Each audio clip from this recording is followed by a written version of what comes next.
Hello, and good moments to everybody. I'm Dan Lutz, and welcome to our broadcast from Saturday, May 25th, 2019. And this is going to be an interesting day. We're going to have a little bit of a conversation before we get started. I just want to touch base on some news items.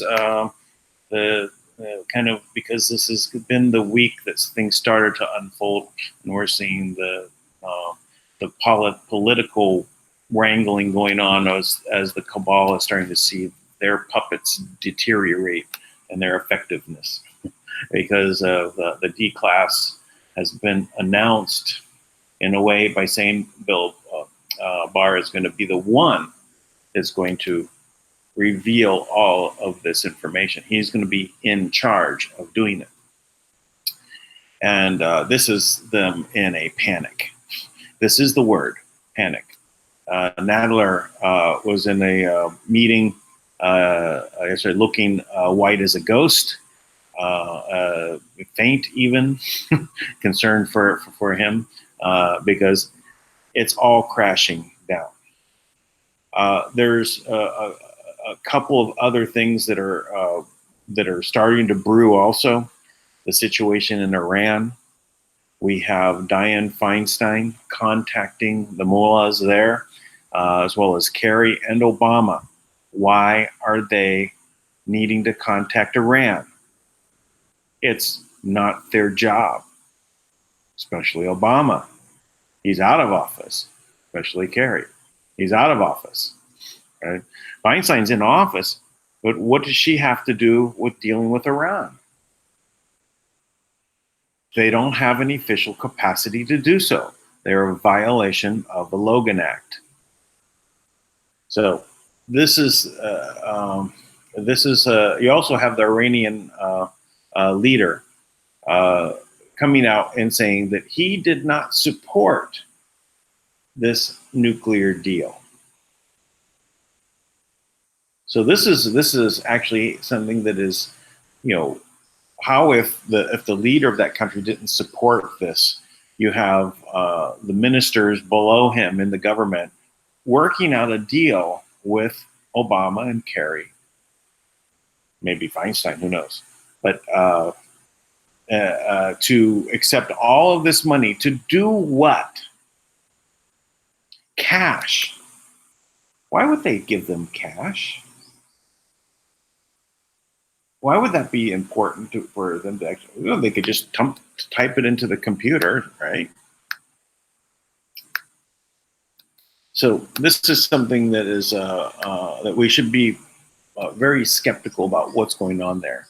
So we have these things that are coming about right now that are really pointing to, that the offense is well underway. The pointing of the fingers between Comey and Brennan and Loretta Lynch. on who did what. Now there's actually a witness that was in the room that has come forth. There's actually a couple witnesses apparently that said Loretta Lynch did tell Comey to make it a matter. So a lot of stuff, a lot of stuff happening.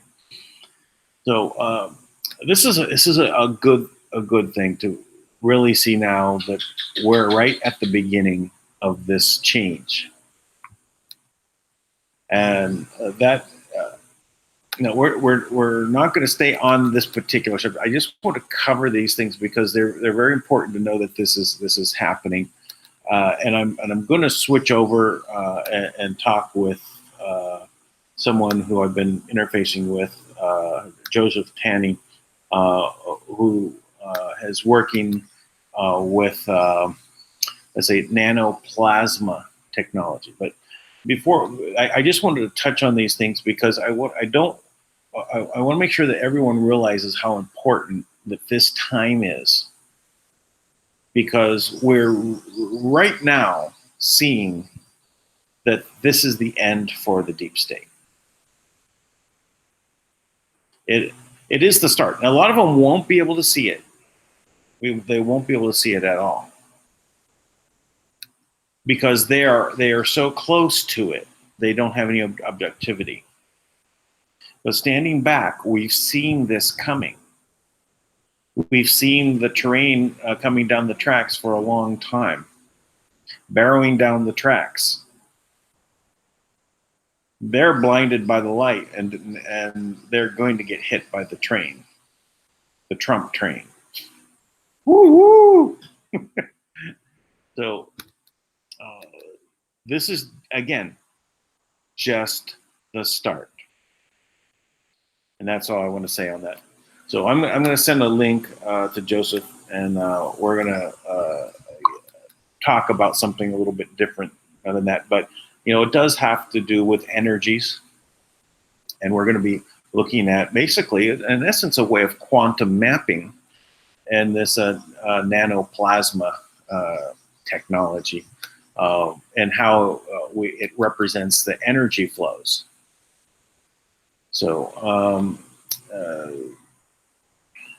we're experiencing a shift in this energy, and that's why on the political front and what's coming through the media, right, which has contained so much of the energy and the focusing of people's attention on this, on what the cabal wanted everybody to see and react against, and basically control.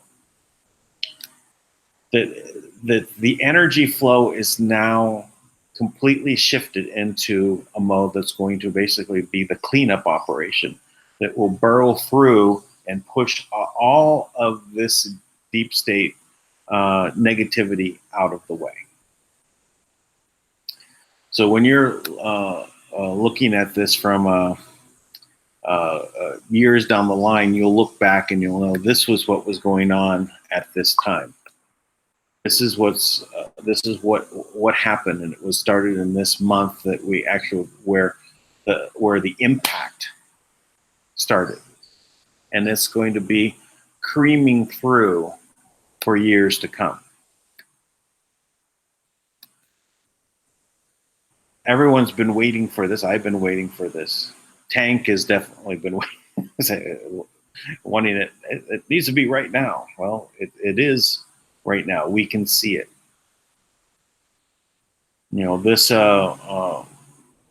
This scrambling that's going on. Why you're not going to have Obama, Kerry, and Feinstein all talking to the Iranians, who we're supposed to go to war with? Who? It's been who's been the enemies, right? North Korea, Iran, and Russia, and China somewhat.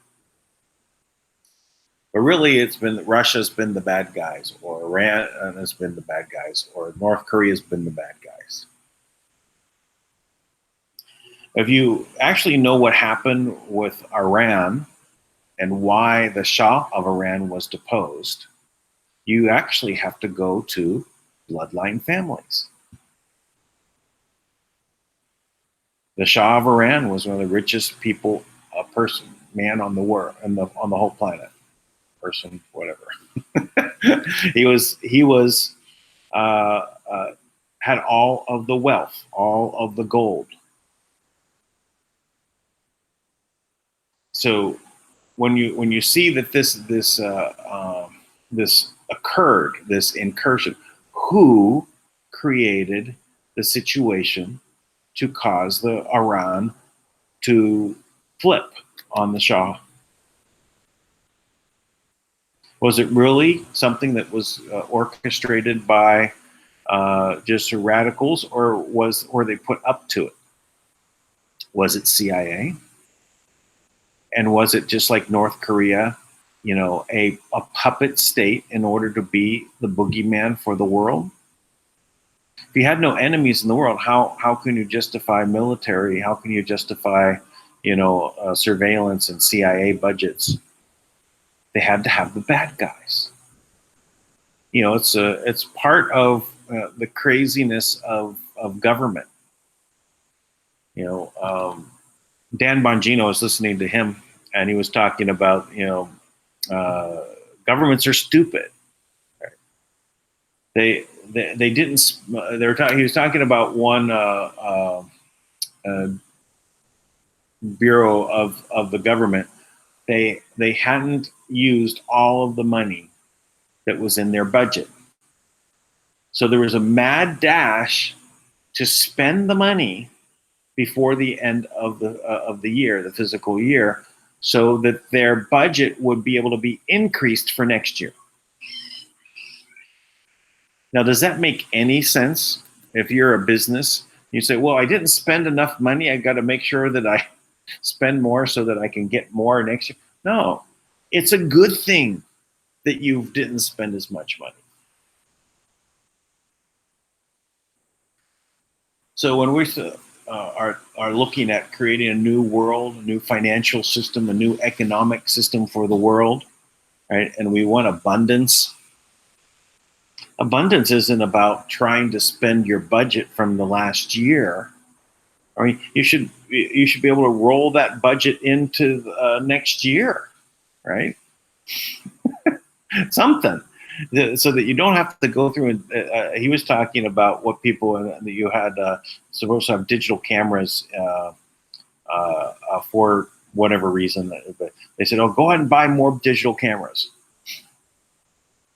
Everyone's told, go out and buy more digital cameras. Well, they didn't need them, but okay, have two.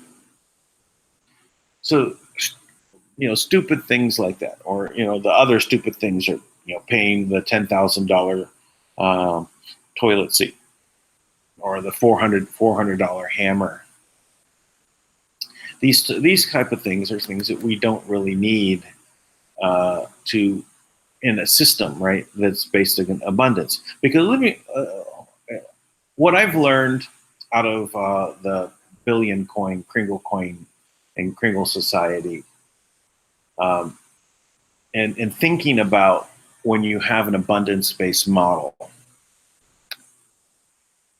is the ultimate outcome is efficiency, higher quality. The existing greed-based system creates inefficiency, and you lower your quality. Planned obsolescence, make things that break, so you have to buy again. Last long enough. Remember, durable goods were one of those factors that you'd count on. Were durable goods? Washers and dryers for cleaning your clothes were supposed to last for how long? 30 years. You buy this piece of machinery. It's an asset for your home. It helps for your convenience. These goods are durable. They're going to last for 30 years. The question is also refrigerators. All these major appliances, that were a significant purchase, right? And to really save money to buy them, plan it, and things like that. They're a major purchase in a family. So what would you have to do? Is purchase one of these things, and now you hold on to it for 30 years. And maybe there's some maintenance. Maybe it breaks down after 20 years. You got to replace some parts and whatever. But durable, meant to last. Does that happen now? If you buy a washing machine or a refrigerator now, how long is it going to last you? Is it still going to last you 30 years? Will it last you 10 years before there's major problems with it? Plastic gears? How do you make a gear out of plastic? Something that is not durable. I opened one of these trying to fix a washing machine here, and I looked inside, and it had all these plastic gears and it had basically warped because there had something got into it and got into the gears, and it ended up warping the gear. Not durable. It can't last if something just an insect crawls in there or whatever and causes it to break down. You got to get a new piece, all right, but that's not as durable as it used to be. Plastic gears. But anyway, in an abundance-based model, right, we want something that's going to actually be higher quality, be more efficient. And when we look at government right now, we don't get more quality. The bigger it gets doesn't mean it's better. It gets worse.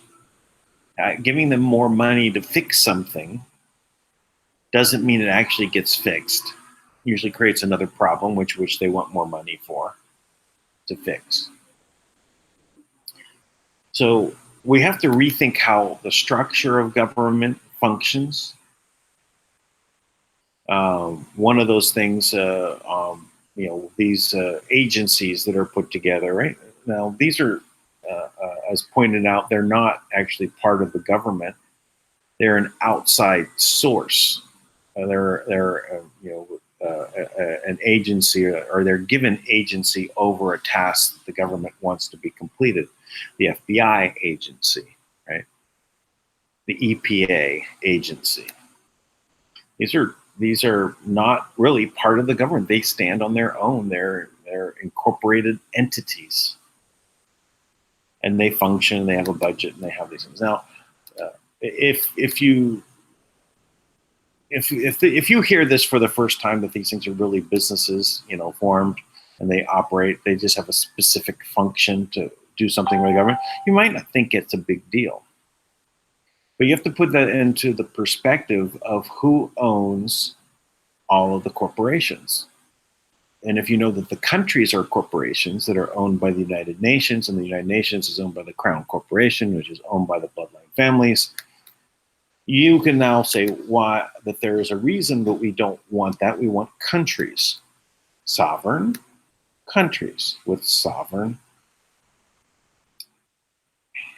I don't want to say citizens, but we'll just use the word citizen from what we think of it as part of that country, as opposed to the derogatory term of citizen, meaning slave of that entity, belonging, like serfs. Let me just check on something. I did send Joseph the link to come on.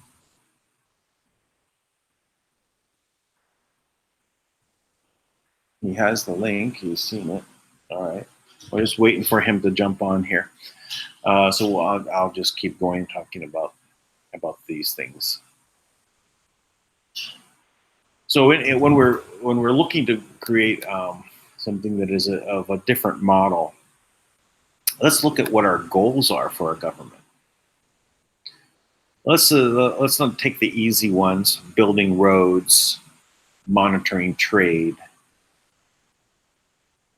What about when we're looking at, let's say, the EPA? What is its function? Why are we concerned? Why was this formed? What is the social contract that the government has with the people? Why do we need that? Why was that formed? Environmental Protection Agency. Okay, what is it needed? Why did we want this? Because we wanted the government to have be able to look at things to make sure they're not going to harm our living space, right? Not going to harm the water, not going to harm the plants and the land, the air. Are they doing a good job? No. Inefficient, and quality is very poor as the results. So how do we create something that is using what we think of as government to create a system that would allow us to do this job for us? Well, I think decentralization has a lot more power than it does in centralizing. But hard to have a decentralized function of a government like that if you have a focal point. So the focal point of, say, protecting, we'll pick the water, no dumping of toxic chemicals into the water. Well, who's the first one to notice these things? The people that are where it's being affected, right? So why shouldn't the system recognize the people that are there experiencing the problem and empower them to come together for a solution? And though there can be in the construct of a law, a statute that basically says this is the stuff that we're looking for, at least then the people can focus on the problem, come up with an immediate solution, right, that doesn't violate everyone's rights. So do you have the right to dump chemicals? No, you cannot dump it into the waterways. And so this is something we can all agree upon. But what if it's, farmers getting runoff from the plant? So it's excess nitrogen, which is harmful to a lot of let's say, fish and other things. It's polluting the water. It's not necessarily, in small doses a problem, right? In fact, it's actually nutrients and can be absorbed by the river. So the solution is there in knowing what the problem is and coming up with ways to actually use, say, that nitrogen, the runoff, capture the runoff and use it. But a lot of these problems come about where they don't want to follow along with those solutions. For what reason? The expense gets to the money. So part of our solution is a money system that actually rewards instead of penalizes for taking action. Again, the opposite of what we've been doing. You want to move forward and solve the problem, right? You're rewarded with funds for doing so. So fixing things, making things better is obviously a much better way to go about this. So Manna World Holding Trust is ready to now give out the asset to create currencies that can go out into the world and move things into a position of where people have wealth, right? But how do we organize that? What do we do with it? We solve these problems. We look at it from a different perspective. So it's not going to, all of the assets took a long time to gather into one place. It's not all going to be done in 1 year going out. It's not going to take, just 1 decade. And I don't know if it can be done in 100 years, but maybe it takes 33 years or 80 years or whatever to return the assets to the people and the countries. But we have the ability, a shot to remake this world where we're taking on these problems in a different way. So let's try a solution where we're rewarded for fixing the problems instead of being penalized, not having enough money, right? Scarcity. but having all the money infinitely. As in essence, we have infinite supply of money at this time, effectively. The reason why I say that is that, as remember, even though money is moved out from the government in this model, the money moves out only from the government, doesn't get returned. It stays out in the economy. It moves out and moves around, making people wealthy. And whenever you're doing things that are to solve the problem, there's a reward. What about when you go into the store to buy groceries? Maybe I should say receive groceries and be rewarded for it. It is opposite. It is a different way of thinking. We're looking at a medium of exchange. But if we recognize that our true value comes from us, our living being is valuable, is priceless. Whenever we do anything, right, having us spend our time doing it should bring money to us.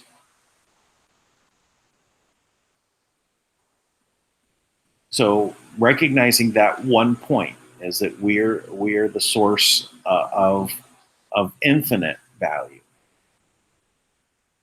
So in this monetary system, whenever we put our attention to, should be bringing us to it. So if we're putting our attention to a problem, let's say a group of us do, because whatever the leaking of the water into the system, if the money flows in to help this, we're then taking that money and having it flow out from us when we're dealing with others, because they're participating in this. Right? We pass on the funds going on, and out into the economy it goes, and around and around and around. So this is one of the systems in which we can look at creating something that is quite different, because we have a unique period in the world's history where all the asset is now available under one trustee's hands, that wants to basically move all the asset back into our hands. And in this mechanism of projects, the money will flow out into our hands. So, but we can do that, and put it into a new governing model. I'm not talking about replacing democracy or republics. I'm talking about the way they function. Even in a communist system, this would actually work much better as a system for a communist government.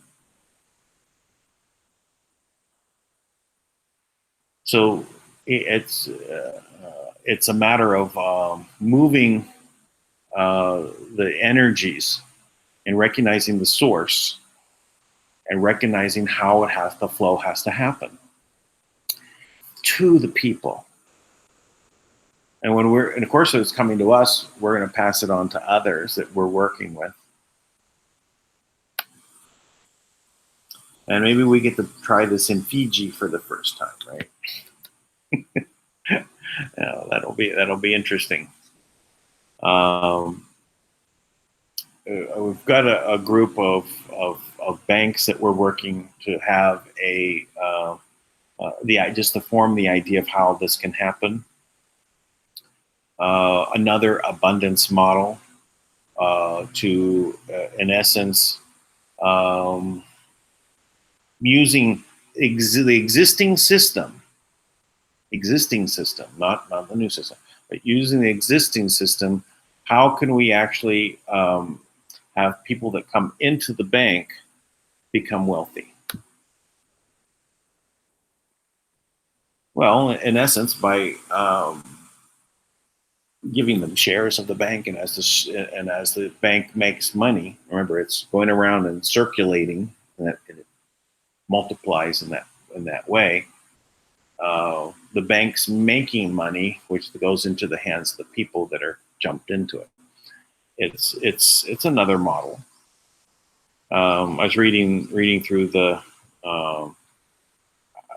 the steps that would take. It's just a very simple one pager on those steps.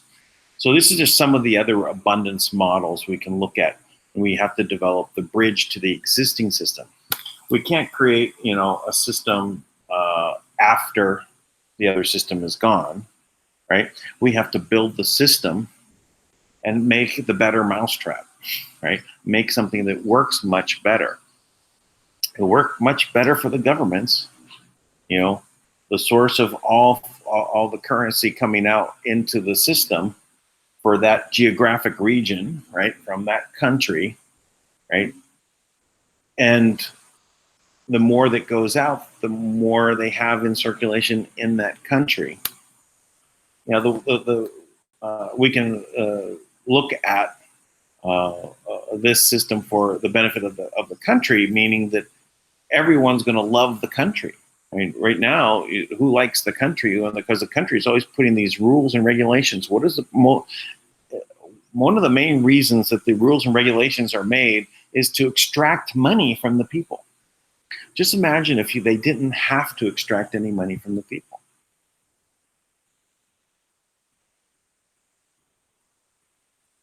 They would be loved. The governments would flourish from the standpoint of people's wanting to participate with them and do work out of good things. So this is much, and also saves in the you don't have to worry about the overhead of doing the accounting for things. Small businesses, a lot of the business owners do mostly of this stuff out of the top of their head. They're in the middle of their business. Oh, stop and do your accounting. Oh, well, now put on your accounting hat, and you're not good at math. Now you got to do that. That just exaggerates the issues, and eventually, you need whole accounting teams as your business gets bigger. It's a drain. I'm not saying that you don't need accounting, not at all. Bigger businesses do require to monitor inventories and count how things are paid for. But let's just say the burden is different. To come up with ways to manipulate a tax system that are inefficient and don't provide quality. But we can do this. We can create a system that does provide higher quality for everybody of government. And what does that look like? Well, it's not what we have.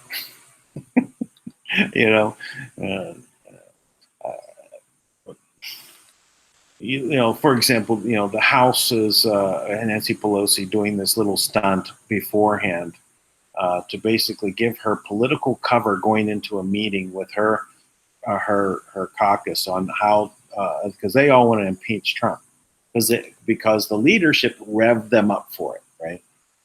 But they can't do it. But now they have all of their people saying, well, we're going to do it whether you like it or not. Regardless if there's no proof, they're going to go out and do this. This is harmful to the Democratic Party, but no problem. So now,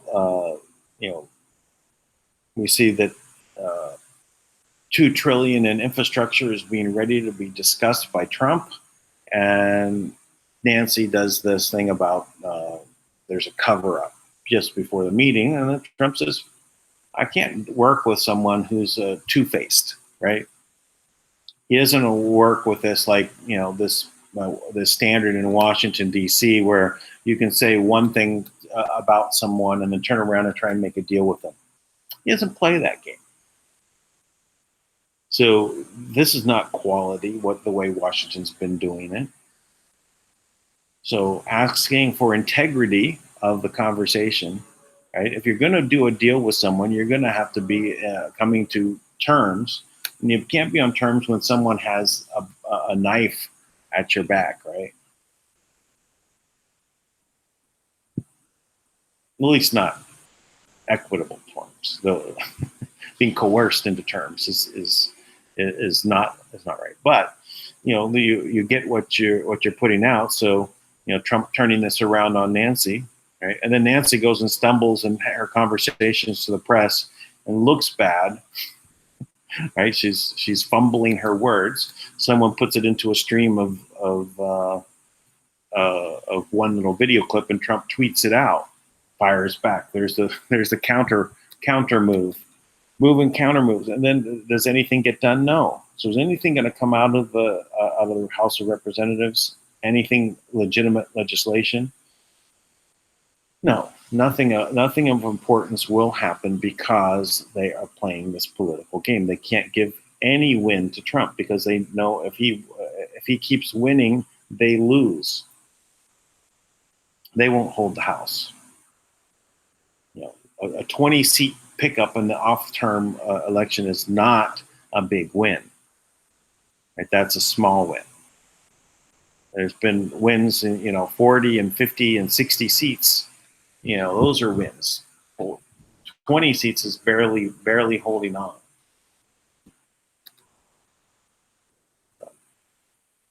I don't know. No, I do not know what happened to Joseph. I spoke with him about half an hour before I came on. Said I'd send him the link 10 minutes after, but he has not joined in. So something must have happened. So we'll just go ahead and continue. So just as again a little bit of a refresher, please subscribe, share these videos. We'll be getting to talking about some more on this topic, and I want a lot of people to get a hold of what this information is about, to focus on how do we create a new abundance-based world? What are those steps? So banking is one of the issues that we're tackling. There's kind of a project that I'm working on that I'm with a couple of people that I want to bring about. I'm not going to tell you what it is right now, but it does have to do with how we create a new system. Right. So these things are going to be coming about, and we're going to try focusing on those topics as we go. And then when the trust is ready to fund things on projects, it'll just, hopefully everything slides together very nicely. But we are having good vibes coming out of the situation. I know where the updates from Tank have been very soft updates, because not wanting to basically go into the details is for not to upset the things that are happening.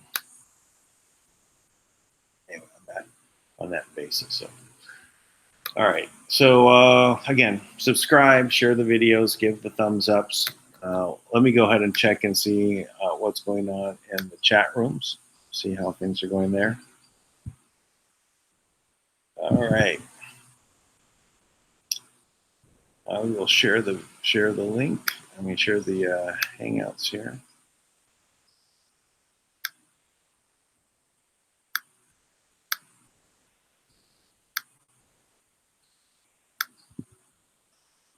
All right. So starting here at the top. Robert is first in the room. Hello, Robert. All right. And I said, good moments to everyone.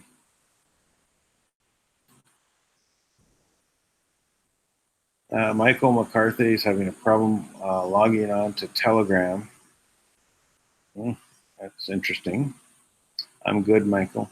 So Michael sent me a very interesting document on by Neil Keenan, an outline of historical events and how the money collateral system came in together. It was produced back in 2015. I found it quite engaging. We will go over that at some point. Let's see.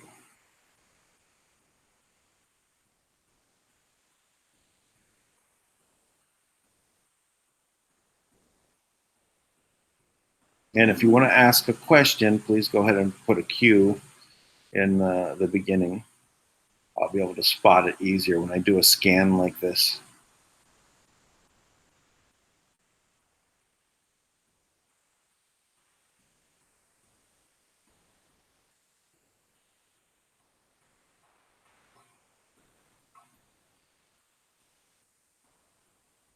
Hello, hello. Oh, here's a question.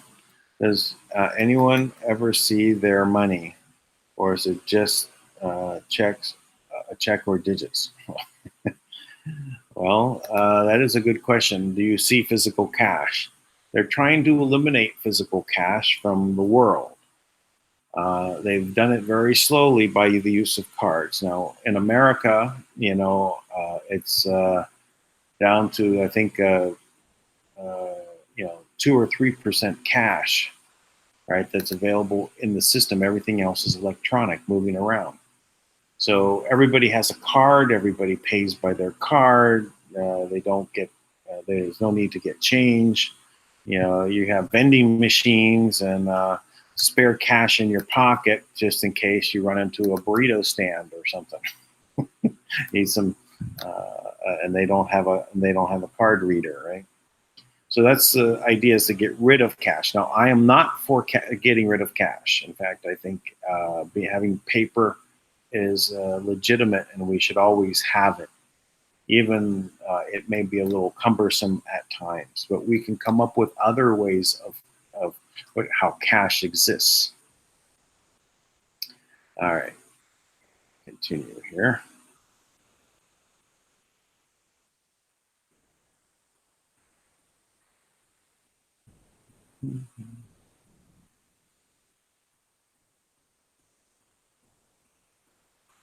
Okay, we got to the bottom. All right, we've thank you for attending, for your being part of the chat. I appreciate everyone that's in there. We are looking at doing a lot of different projects and things like that. I'm going to try and coordinate to have a little bit more things coming online. But what I'm going to do right now, I'll post the link again for coming here, since it doesn't look like Joseph is going to make it.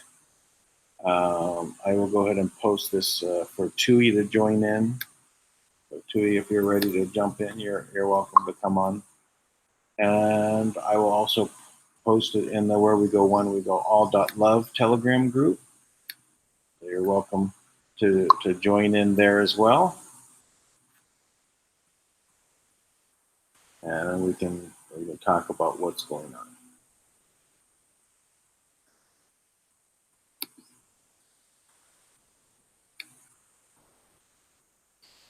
All right. So what else should we go? Well, let me cover a couple of things. I can go back to finish up our letter about our trading programs, the Hammer. This is where we left off, page 15 out of 18 on the Hammer project. So we can go ahead and complete this. Yeah, see exactly where we lost right here. Right. I'll start right here. It is certainly interesting that on the 6th of February, 1989, the French central bank, the Banque de France, issued an international certificate of deposit for 620,000 kilograms of 99.9% pure gold. At that time, 620 metric tons of gold had a market value of $7 billion, a king's ransom. The certificate is almost identical to dozens that I have on file, which I have written about and also reproduced in my book, The Secret Gold Treaty. As I explain, their certificates of this nature invariably contain spelling mistakes or obvious technical flaws, which will be used to deny the validity of the certificate in the event it ever reaches public attention. This was a technique developed by the British Secret Special Operations Executive, SEO, in World War II.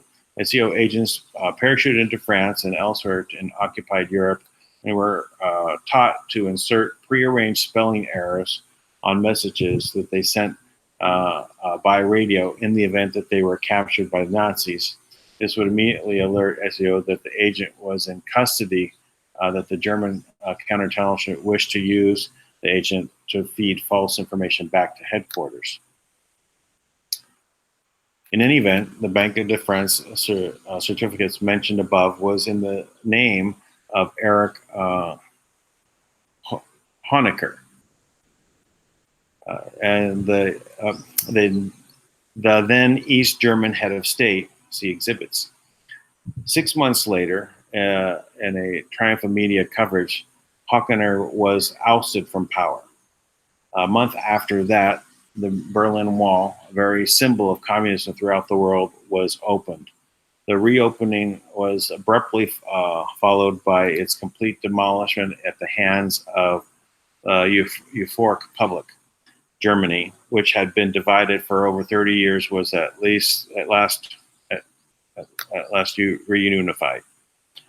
By many accounts, Project Hammer began trading November 1989, but was being set up a lot earlier than that. Few of them, those involved in the transactions on the periphery, known for certain what the assets were used to collateralize the transactions, although black gold has been mentioned in numerous telephone conversations and correspondence. All parties are certain, however, that an element of the backing collateral was cash. What we do know is that Citibank had accounts in the name of Joseph Diaz and Sereno Santa Romania. These were bullion accounts dated back to the years that Santa Romania, General Edward Lansdale, and others were engaged in recovering gold stashed on the Philippines by the Japanese plunder teams known as the Golden Lily. Some of the Santa Romania's gold was, at some point in history, converted to cash. This, along with gold and other plunder, was deposited in well over 100 banks around the located in over 45 countries of the world. These were deniable assets that made up a particular CIA slush fund known to insiders in the black gold market as the Black Eagle Fund, a name that was based upon the symbol of the Nazi eagle. Part of these assets were placed under the control of the late Baron von Krupp. Baron Krupp's personal attorney, Karl Hermann Lettenmeyer, of the private Zurich-based law firm of Sen, Christians, and Lettenmeyer, handled the Baron's estate following his death. Documents I published in the Secret Gold Treaty reveal that out of a fortune of just over 12 trillion that the late Baron controlled, slightly over 110 billion was earmarked for one Clemente Santiago, a relative of Candelario Santiago, who was the most trusted lady of the late President Marcos of Philippines. Baron Krupp's incredible fortune was undoubtedly largely composed of Santa Romania's plunder, later acquired by deception by President Marcos, who had earlier been Santa Romania's lawyer in the Philippines prior to his political office. Stories about Marcos's gold in reality speak of Santa Romania's gold, and the OSS CIA's gold throughout Marcos's did recover vast quantities for himself via Philippines Army battalion dedicated to locating and recovering the World War II plunder. A memorandum under the letterhead of Sen Christians Lettenmeyer and signed by Karl Hermann Lettenmeyer, see exhibits, lists 4 bank accounts which collectively have balances of 71 billion. The bulk of this was listed as being held in an account number 47722P at Standard Chartered International Trustee Limited, London, and US 9 billion is shown under the account number LVI 820975 TI at Citicorp, New York, and 12 billion is listed for the Bank of China, Hong Kong, under account number 5555-201-HE and US 3 billion in the Bank of East Asia, Hong Kong, account number 78,952,0370. The memorandum, as dated October 3rd, 1989, right in line with the Hammer and Jacob trading programs. This is more than interesting. Other information providing to me shows the Standard Chartered Bank was deeply involved in the Jacob program. According to a detailed memorandum in my possession, the trustee of Jacob program had arranged that the monies be funneled through a trust account of this bank.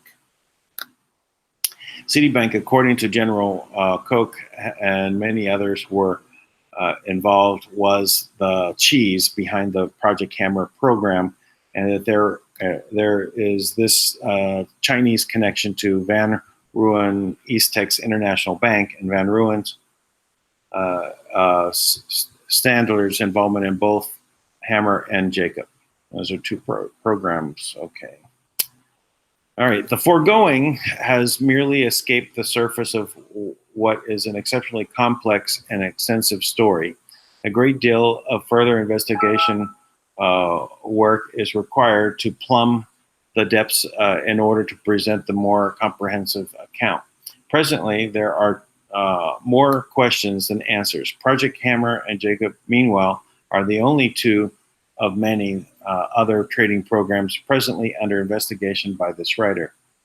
Others with names like Redhead, Grandmother, Greystone also need investigating. These programs eclipse more secrets than can wag a dog's tail at. They represent a very pinnacle of covert funding for deniable government operations. Slush funds that have been generated by this process are regularly said to be in the many trillions of dollars. This is confirmed in the deposition of General Koch, who argues that the Hammer program, expanded by Dan Hughes in 1989, would have enhanced over the decades and are now worth over 1,000 billion, which is a trillion. It is also confirmed by documents issued by the late Baron von Krupp's Swiss lawyer, which revealed profits in excess of 12 trillion. Accounts of this magnitude could punch a massive hole through the shortfalls in social welfare programs around the world. Famine could be virtually eradicated from the face of the earth, from the death from easily conquered diseases in some southern hemisphere in particular, which spiral for lack of money, could easily become a thing of the past. All of this could be achieved if huge gobs of money that were brought in from the cold and placed on ledger. But there appears to be no will to do this. Too many difficult questions and harder to justify explanations block the way. How could the G7 governments explain to a cynical public that decades of drug money and legal weapon sales proceeds have been laundered with their blessing, albeit in secret, in order to win the Cold War and also to artificially prop up a political system we call capitalism, which could otherwise collapse under its own inherent flaws? It took CIA over 6 months to respond to a Freedom of Information Act request seeking information on Project Hammer and Jacob. The request was denied under exemptions B1 and B3 of the FOI Act. Sections B1 of the Act implies to material that is properly classified pursuant to an executive order in the interests of national defense or foreign policy. Exemption B3 applies to the CIA's director's statutory obligation to protect from disclosure intelligence sources and methods, as well as organizational functions, names, official titles, salaries, or other numbers of personnel employed by the agency. Appeals in progress. We just have some citations there. So that's it. We've finished up the Project Hammer document. So again, now when I first started reading this, I thought it had much more to do with the Hammer surveillance system, and they did talk a little bit about a surveillance system in here, but it looks like they're not connected unless it's this black money is being used to fund the Hammer spying project. So that could be, but I'm not certain about that. But nevertheless, this is a very important piece of information. My understanding of these trading programs was that they existed as part of how the abundance of the world, based upon the collateral assets of all the gold that was put in place by all the monarchies to come together under one world situation of the United Nations, World Bank, IMF, that this was the system in which the money was brought into the world for projects, quote unquote humanitarian projects. So when these humanitarian projects are put forth by government, not by individuals, but by government, that they would be approved by the World Bank. The IMF would then direct the Fed to create the money to fund these based upon what? An asset brought in and registered to the trust. And that's the system in which everything kept being registered to the trust, who was again under the control of the monarchies. Which in the 1960s, there was a coup by the banking groups, or you could say also include that the military-industrial complex. So the whole cabal basically ousted out of power the monarchies. So, which is kind of interesting to me, is they went against the blood, right? The bloodline of all these other groups. Again, when they started this project of marrying together, it was to eliminate the aspect of war, for the abundance everyone. So we've had this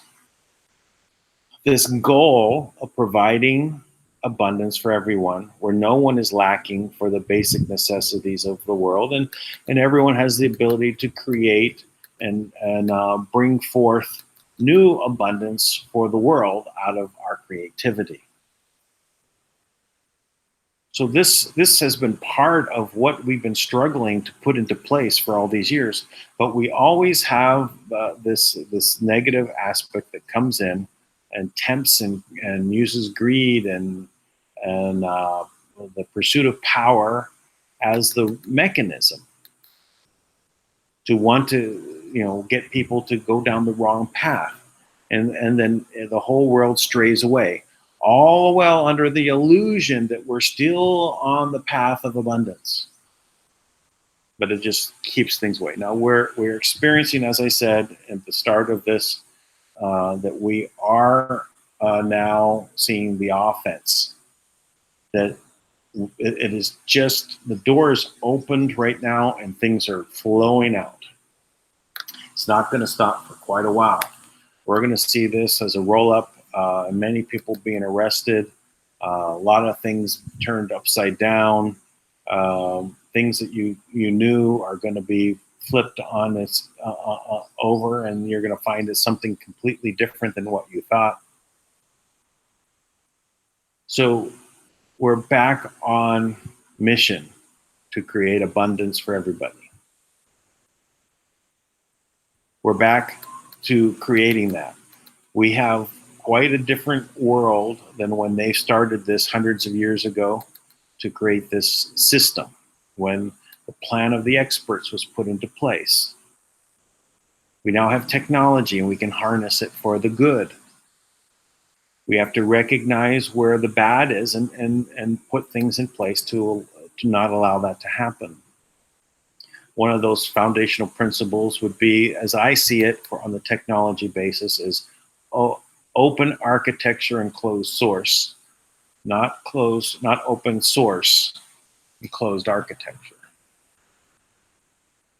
Oh, so that's the one basis. Having an economic system where there is no interest on money, and in fact, like one of the core principles is that you shouldn't be able to make money on money. Not so you can't use money and come together and on a project, but you can't charge interest. So if we eliminate the ability to charge interest on the money, and you can't make money off of money, you can only use money as a medium of exchange, and you can use the flow of this instead of going everything that you're used to spending money on, would be the reverse. Now, there is a mechanism for this because there has to be some sort of regulation of how much money is printed, so to speak, by the governments. And that regulatory element will come in play by two elements. That is asset and productivity. So assets that could be coming into play can work on creating new funds, but based upon productivity that is being measured by the people that are out there using the money, moving it around. Productivity, things getting accomplished, more assets are created. What if you create some durable goods? Doesn't that become an asset? Durable good has a span of 30 years. Okay, well, there's a 30-year process in which it exists. Maybe we got to bring that down to 10 years. But, if you're creating food, it's an asset, but its period that it lasts is shorter. All right, it goes for consumption for the living being.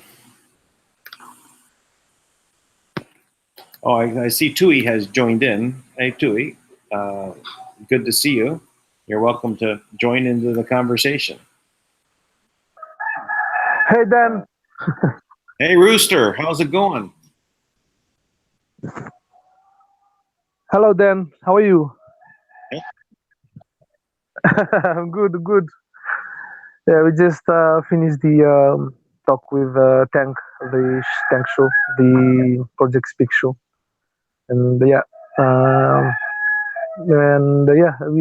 went really well. Just discussed a few things on the agreement. And thank you. Sorry, Dan. I didn't know what you guys what you were talking about. Maybe I'll just listen for a while.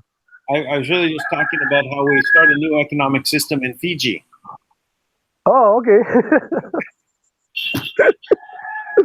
I mentioned that just a few minutes back, and I sent you the link. I was kind of covering how do we approach doing an abundance-based world. We also pointed out that there's major things happening right now in the world that show that the offense against the cabal has started. All of the legal means to remove them are now marching forward, and they're panicking. So we had Nadler, who's been heading up all these hearings, looking white as a ghost and faint, and they're worried for what's going to happen to him, right? We've had now Dianne Feinstein, Obama, and Kerry all calling the mullahs in Iran for some reason, right? Why are they having to call them, right?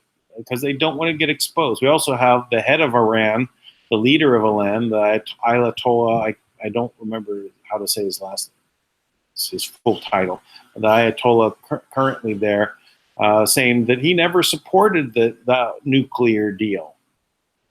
right? So what is actually going on there? And I was pointing out that this is the North Korea and Iran were made to be the boogeymen by the cabal, by the CIA orchestrating the situation there. How did they get rid of the Shah of Iran? He was one of the bloodline families, right? They removed the monarchies around the world, the banking takeover of the existing system. So, but now we have the chance because Kim has all the asset. They're being pushed back right now. We're clearing the way for us to build a new abundance-based world. But what does it look like, right? So this is we have to start thinking. And well, how does that function? Or what does it look like to be something that is not about making money on money, not about the government collecting everything that you make, right, and giving you back a little bit. But this system is wrong. We have to come up with a much better. So we have to think about how do we do abundance-based models. Nice. And Fiji is a good place to start. What do you think? Yes. I will, like I said, we will need to progress from because the thing is that we want Fiji to be free from it, from money itself, from a value of an outside value of what your essence is supposed to be, which is free. And if we can come up with a system where that will be progressing slowly from what we have currently to something different, and then changes and help the mindset of the people change and grow with it until they become fully and truly sovereign and truly independent. And yeah, we'll be looking forward to that. Right now, like I said, I've wrote an email to the PM. I don't know if because they've never replied to it. I said there's no more money that's going to come from the financial institution that you guys used to bring money from, and it's funny that you were talking about coming up with it's a totally new abundant system, because that's what we would need to actually transit and progress from one stage, from one level to the next, and then to the next, and then to the next, and then eventually to the desired level that we all want to be in, which is to be free. And so to be able to be discussing that with you, it's very good. And Fiji will be ready when the time comes, when we are always ready. The villagers and the elders and the chiefs. A few days ago. Oh, Yes, the Galactic hey. Unicorn has joined. Man, what's going on, guys? How we doing? We're just talking about abundance in Fiji and new economic system. How about you? Man, I'm just kind of reeling from a Tui on the call just now on the show on Speak Project. Pretty powerful stuff, actually. I can't wait to listen to it. Yeah, I have a much better understanding about a lot of things after that call. So,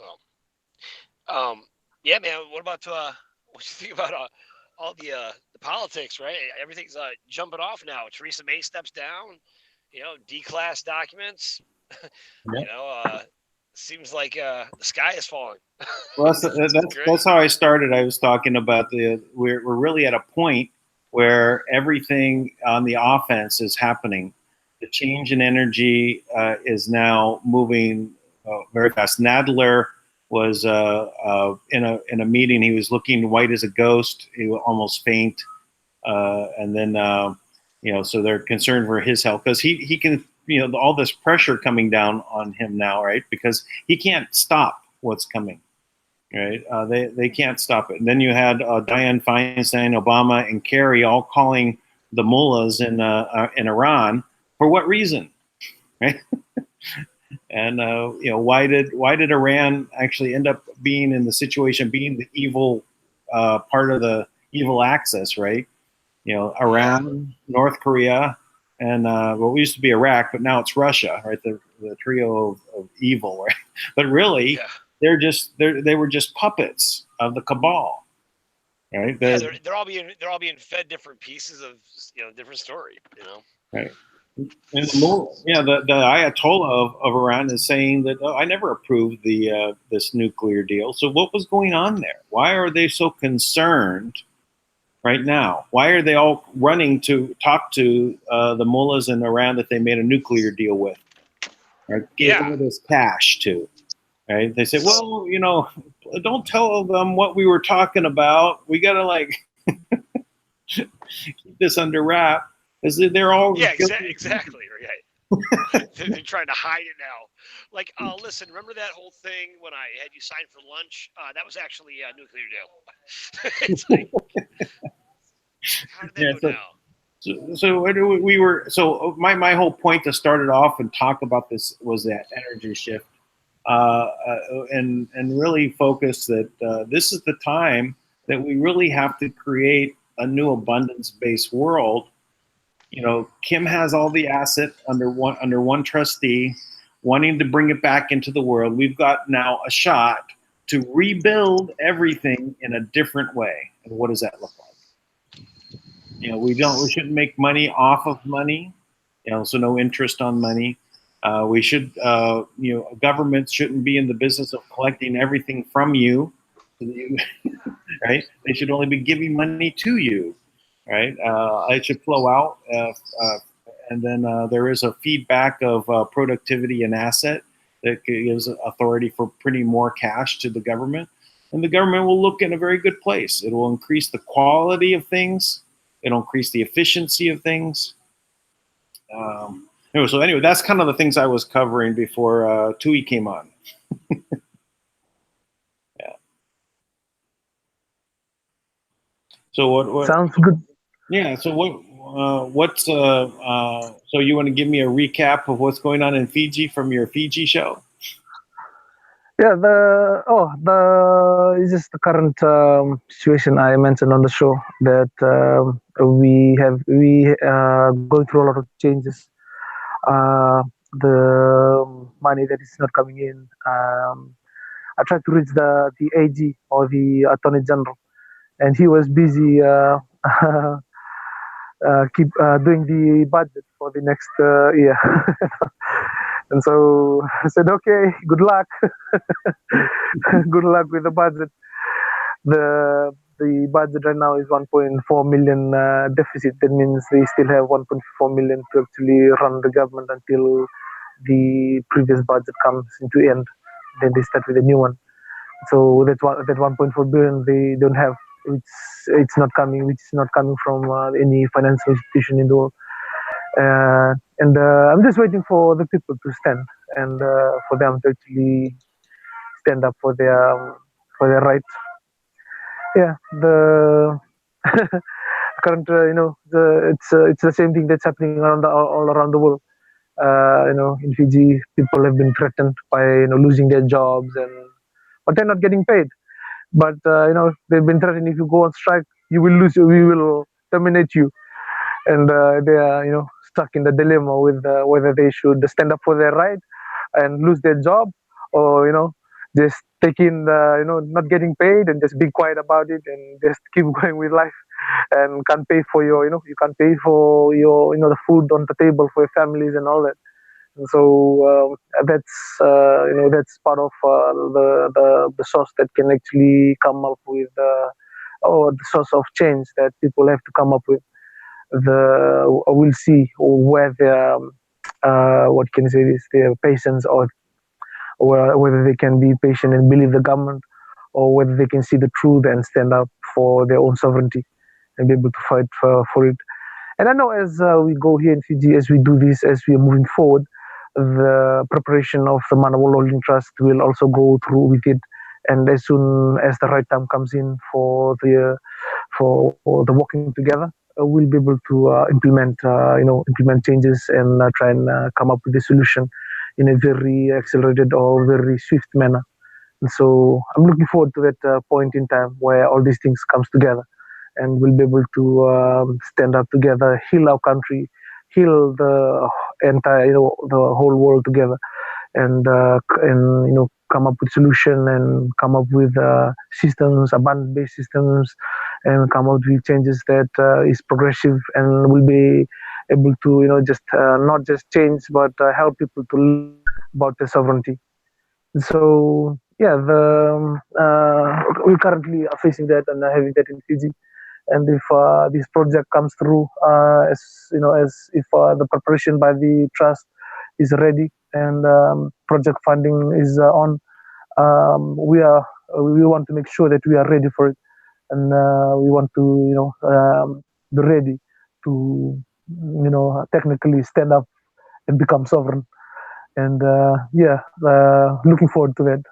Thank you, Dan. Yeah. Well, it sounds like we're in the right timing for this, so it's good. So I think him doing his budget without any money is a little. But the people that are not getting paid, if they don't get paid, at home, they're not getting paid at work, so where do they want to be? At home? I guess what. But there are things that are happening. So I'm good to hear. I'm glad to hear that there is some moment, something's happening. Well, I guess the tank fell off the line again. So I was just wondering if there was any updates. You want to give the update for the Manna World Holding Trust?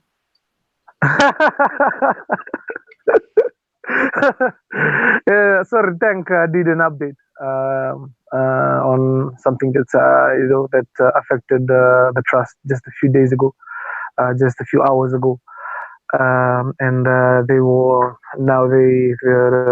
team actually made sure that the one from the deep state reaches, or because they try. I think it would be really good for Tank to come on and talk about it, because he just did a very brief update on the current state and what is happening with the trust, and the where they kept the which part of the planet where they kept the assets, and because there was something that they tried to break through and try to break through the security or the firewall for the trust, and yes, they didn't succeed. And he was talking about it in a very just to put me and bring me up to speed to what's happening. And it would be good if he can come back on, so that he can do it properly and do it in a very detailed kind of manner.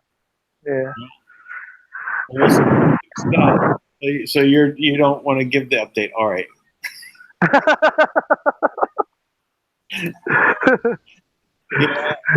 So let's talk about something more about how we can create a store in the in Fiji, where, as I said, the Philippines, but it works everywhere. But how if you had a business in which you were running a store, and the people came into the store to get their food and buy their things, they were able to actually walk away with the things they needed, and then the store paid them to do it.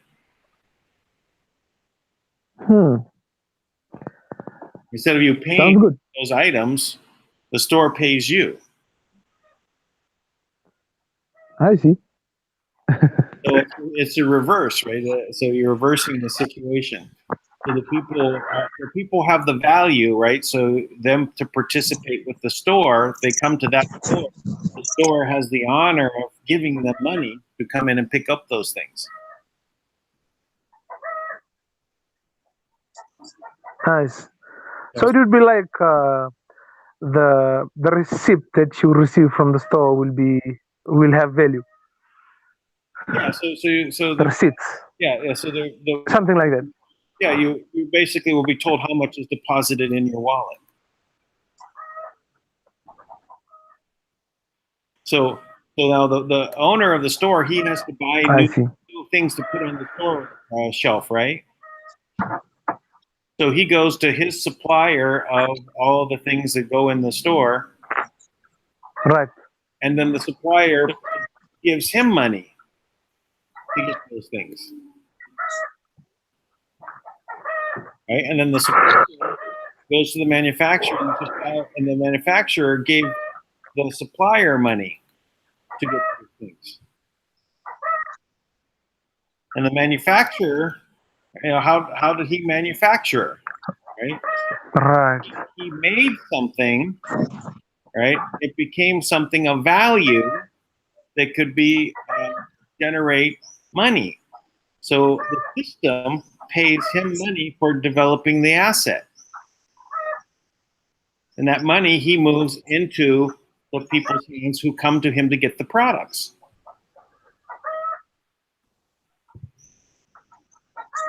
So that would complete I see. the whole thing works, is because ultimately the thing was put up as an asset. The asset creates the cash put into the system, and then that creates the productivity that also allows the country to produce the cash to give to the manufacturers.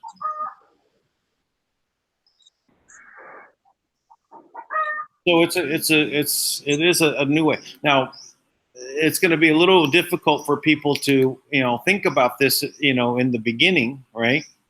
How does that work, right? So you could literally have both systems running at the same time. If you think about it, you could use the existing fiat money that's losing value, right? Being paid on one hand, but you're receiving on the other with the new money. So you could do it one for one. So until the old system has lost so much value, it requires much and more money until there's no more money coming from those central banks, right? Because that system just can't function anymore. But it's okay. The new system is put into place, and everyone likes it because they're getting paid to go shopping.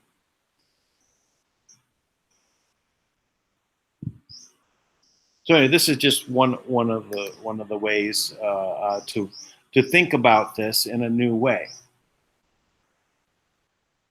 Completing the cycle. Well, but go ahead.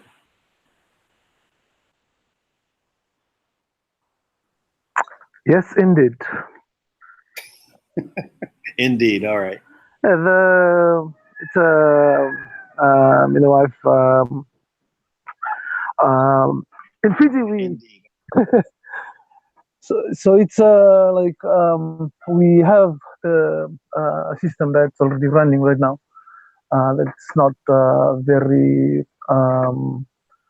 and that's what you call the Vanoi system. It's called the land system that we have in the villages where we plant, and we it's almost close to a barter system where everything is free, and where the good deeds or the service that you provide is totally free, and you do it out of recognizing each other through love, and that's one of the system that it's existing in Fiji right now, but it's not so prevalent that the attraction of money and the services in the city has taken a lot of people and changed the way they think about those values. And they've gone to the city and they've been enslaved and been lost in it. And now, if this happens in Fiji, if the change happens, there's no more money coming in.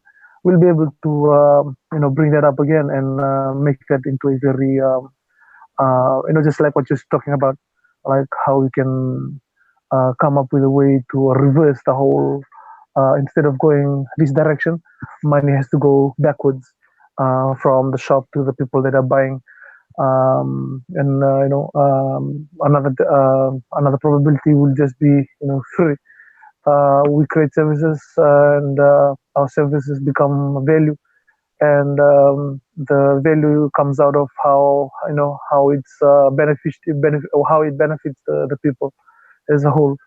And so we already have that in the village. We plant and we plant things that and then we give it out for just for free and share it amongst the villages, and we'll have to just get that to a much bigger context where everyone can there can be a system that is designed for for 1 million people, for 3 million people, for a system to for people to be able to be valued by the service they provide, and make everything for free, and every need that is needed by a single person, whether it's whatever energy they do would need to be or channel in whatever way they channel it, whether it's eating, whether it's drinking, whether it's sexual energies, whether it's all these different level of what the physical body or what the needs of the physical body are, whatever level that may be. The system has to be designed in a way that they satisfy all these different aspects of a person, and not just a person, but also as a group, a family, a tribe, and the whole nation as a nation, or as a group of tribes, or as a group of, or as a nation. And so, if we can create something, um, just like what you've been talking about, an abundant system, and progress it slowly. Maybe you can use a cryptocurrency at first, and then we change, and then we do that in a few years, and make sure that everyone is part of the known. Because that's the most important thing. Everyone everyone in the system has to understand what is going on. They have to know what is happening. If one of us is in is in darkness or doesn't know what's happening, then that's the failure of that's we'll be lacking in that, and it will become a problem. If everyone has the same is in the same page, and has the basic and the same ideas of how the whole thing runs, and know exactly what their role into the big whole, and and understand that without their role, the big whole won't be complete. And this has to be and this has to be done out of out of the essence of love that is in us. And if that can happen, Fiji will be the first one to implement it and do that, and be able to walk on it and manage it from there. Or as diverse Fiji is, we have different cultures. We have different. We have the different religions. We have the Muslim religion. We have all the different aspects of the world right here in Fiji. If it can happen here in Fiji, it can happen anywhere in the world, or it can happen to the whole world as well. And so that's what our project is truly is. This initial project that we're doing, the Return of Manna, we call it. The Return of Manna project is gonna be it's like a seed that's gonna grow, and all these ideas and all these what can I say, all the different philosophy and all the will come into place, and yeah, that's how. Oh, what can I say? It's okay. You can keep going. Joseph just joined us, but you can keep talking. Finish your point. Oh, okay. Hi, Joseph. We are looking forward to that. And hey, how you doing? I'm good. I'm tired. It's morning, but it's okay. I'm fine. Well, we were going to show some technology here at the start of the. I guess Joseph wasn't able to make it on, so I'm glad you made it, Joseph. You're welcome. So it's a nanoplasma mapping, right? Right. You want to tell us about it? Okay. Okay. Everybody. Some people know about what nano is. Is the active particle of the atom. that is kind of a language that connects between everything here in the plasma field. So you can connect between things. Your body create a plasma field, create nano into the plasma field, and everything creates nano if you if you know how to make it. So there is a group of developers in the world that I'm one of them. I'm not on the top list of the developers. I'm just an artist in this field. But I will show you how to create nano and how to make a map of the field that you are in order to mirror yourself. You mirror your energy, and by mirroring, you enlarge your energy. So your consciousness becomes sharper, your higher vibration. So I will show you how it's done. I prepared here some things. Okay. I try to show it to the camera. Okay. First of all, how you make a nano. Whoa. That's fell down. What was it? Well, do you see this? Yes, I see it. Okay. So there is this salty water, like sea salty water from the sea. Okay. Why is it blue? Okay, this is the guns. The guns make it turquoise. Okay. Okay. So now the thing is this: there are two pieces of copper here. One is copper color, and the other one is burnt copper. It's black. How it's black? Because I burnt it in a fire. So when it was burnt in the fire, it was initiated. The copper is initiated when you burnt it in a fire. Okay. So you have the two pieces inside this ball, and they're connected with a wire, with a copper wire. That's all it needs. You need a ball nice like this, or less nice than this. I have bigger ones, and they create the guns. This is how guns is created. It's only salty water, and there's two pieces. One is burnt, the other is not burnt. Okay. All right. Now you leave it for a while. You leave it for a few days, and it start creating this turquoise guns in the water. It will sink down. It will fall on the bottom, and it will collect there. Okay. So you still with me? Yep. Okay. So I'll take the telephone out a little bit, and I show you. If I put this, the nano in the water, it will create a map. Do you see structure in the water? Yeah, I see a patterns. Okay. Okay. So this is another one. See this? Yes. Yeah? Yeah. Okay. This is another one. Okay. Okay. Now this is another one that I just made. It's beautiful. See? Yep. Okay. So if I mix it like this, right? In a minute, it will drop down and create a map on the bottom. What this map means, this map, it imitates the structure of the plasma field where you are. The plasma field force it into this structure. In a few minutes, when the water subsides, when the material subsides, when the guns subside, it will create a map here. Okay. If the situation is harmonious in the house, it will make an harmonious field. If there is something that is active in the field, so it will make this. My intention is to create a torsion field. You heard about torsion field? Sure. Yes. Right. Torsion field means this plasma field is so active that it will create an effect in the plasma, in the general plasma field. So then my being will be effective in the plasma field.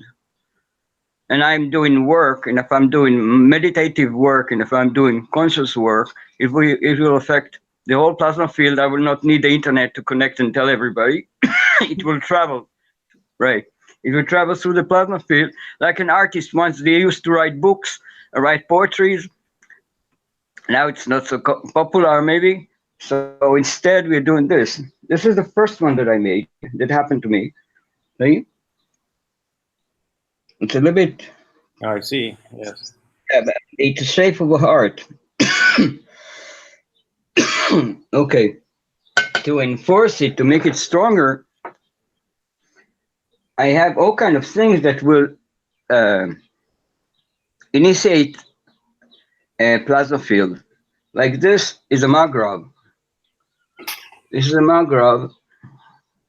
It's pretty complicated to build. I built many of them. Yeah, I'll show you again. What It's it hard, is, it's hard it's to a, see it. It's hard sorry? it was hard to see it. It was moving, so it was not coming into focus.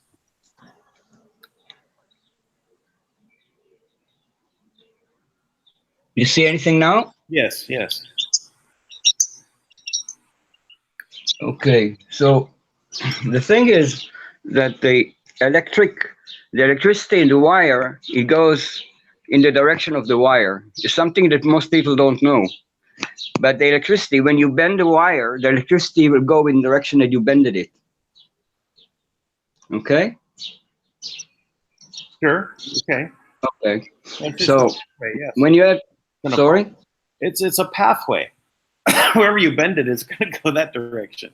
Yeah, so in a normal motor engine, if you know how an electric motor works, it has this wire, going in spiral, Right. So this is it creates a very simple field. But if you take the wire and complicated it more and more, if you can imagine what field it makes, a very complex field, because if you turn the wire this way and this way and this way, this way, it Right. creates a very big impression. I don't remember how it's called in English. I used to know it. I learned it in school. But it's a make impression so strong by which it's turned the engine, electric engine. Yeah, it creates It's a create a magnetic field. magnetic field. Yes, it creates a magnetic field. Yeah. So yeah, depending upon the windings of the wire, it'll generate that field. Okay, so this particular wiring, this particular shape of wiring that I showed here, it creates a field that is very strong on the plasma field, but it doesn't release electricity.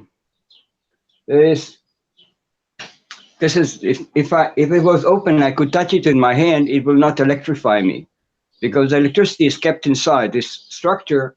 It creates a mirroring so perfect that nothing is flowing out of it. It's closed. And for this reason, this machine, when you use electricity and you connect the electricity through this device, like you say, this wire it goes into this. I have more machines here. There's another one here. Okay, these machines that they return power into the grid. You use the grid, like you use a machine that is, say, 500 watts, and this will return 500 watts into the system. So your meter won't measure anything. Right. Yeah, this is why why many people build it, because they want to, to save on the electricity bill. But for me, it was not so interesting. The electricity bill was more interesting how you affect the plasma field, because I noticed that it starts to make fields in maps. Right. So I was looking at, I'm a painter. So you can see here, maybe if I see. you see the pictures. Yeah, we see them. Yes.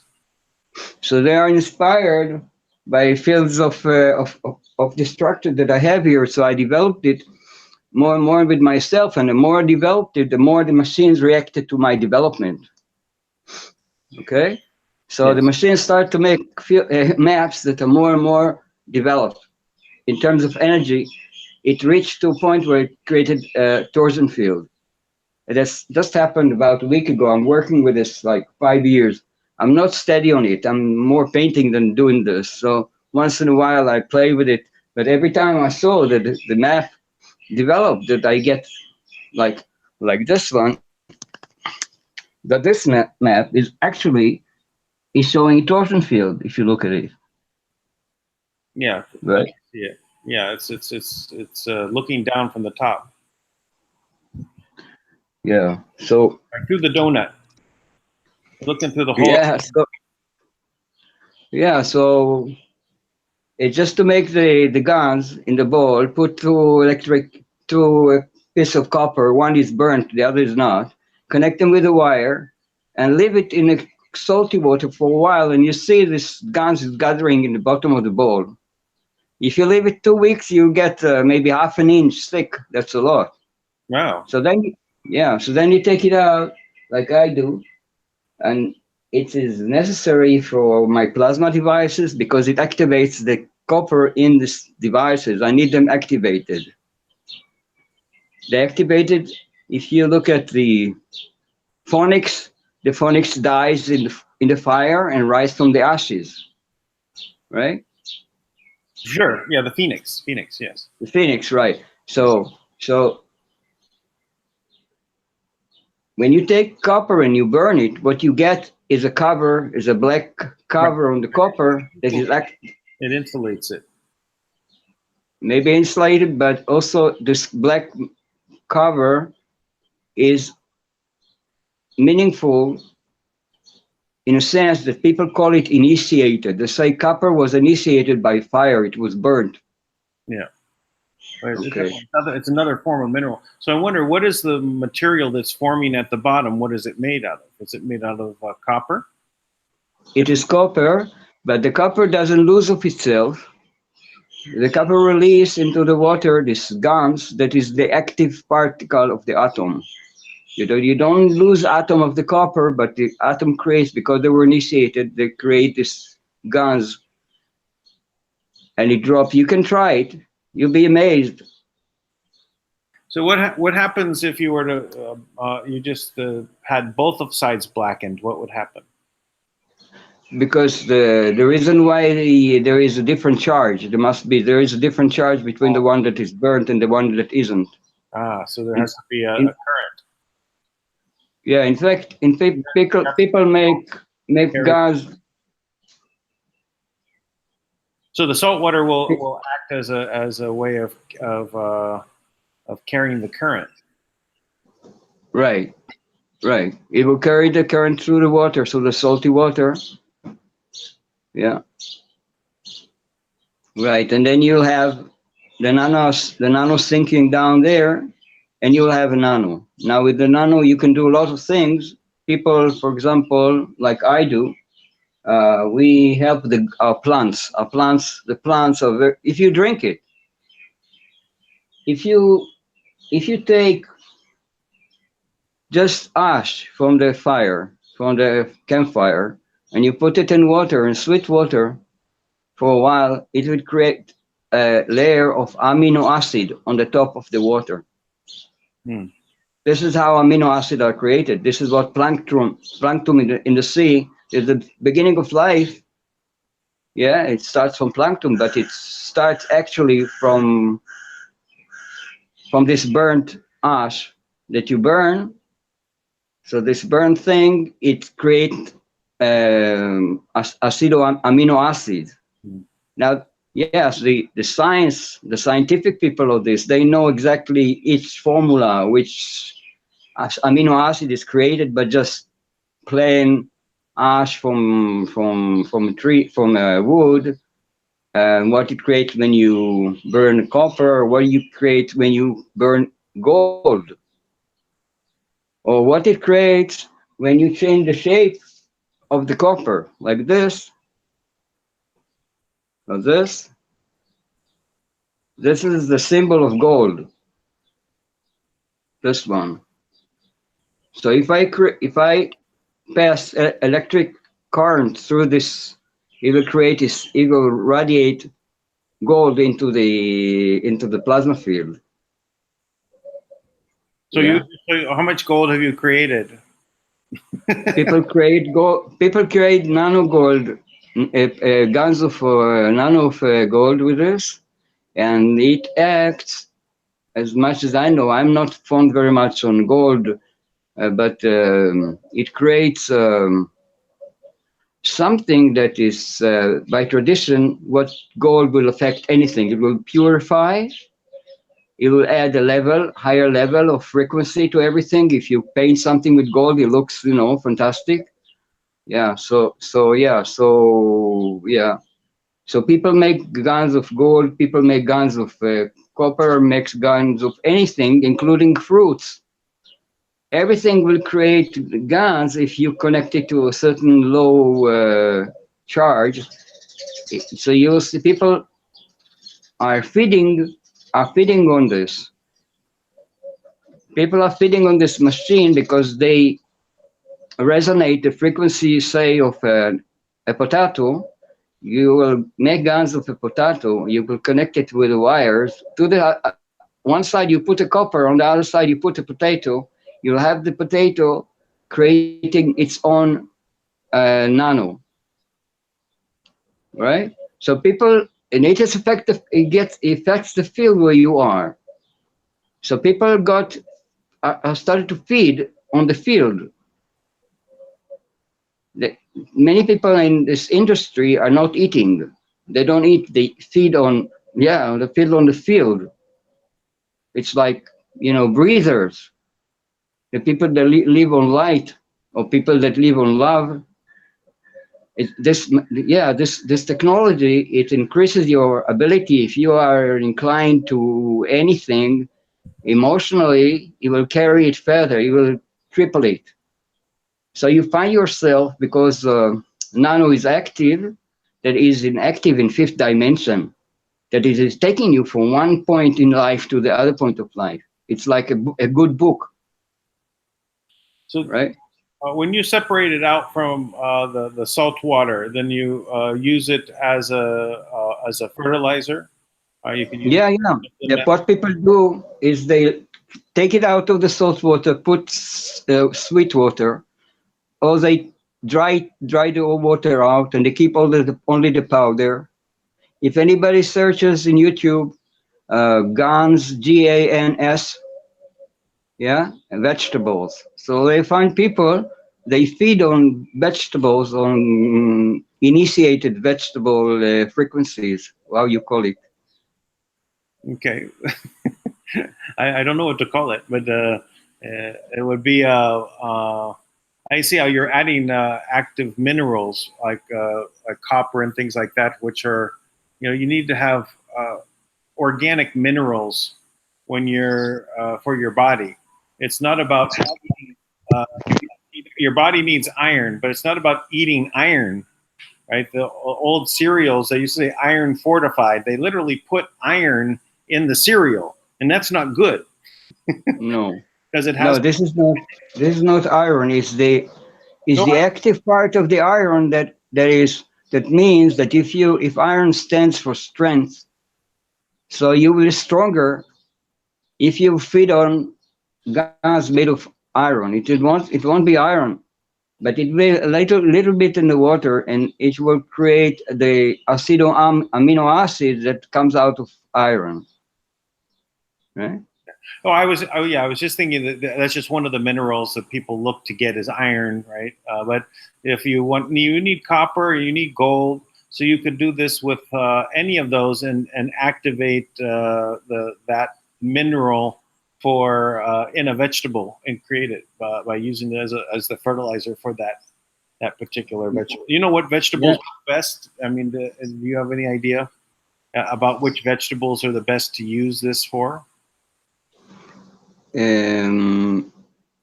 What I saw is most people are very excited about growing their plants.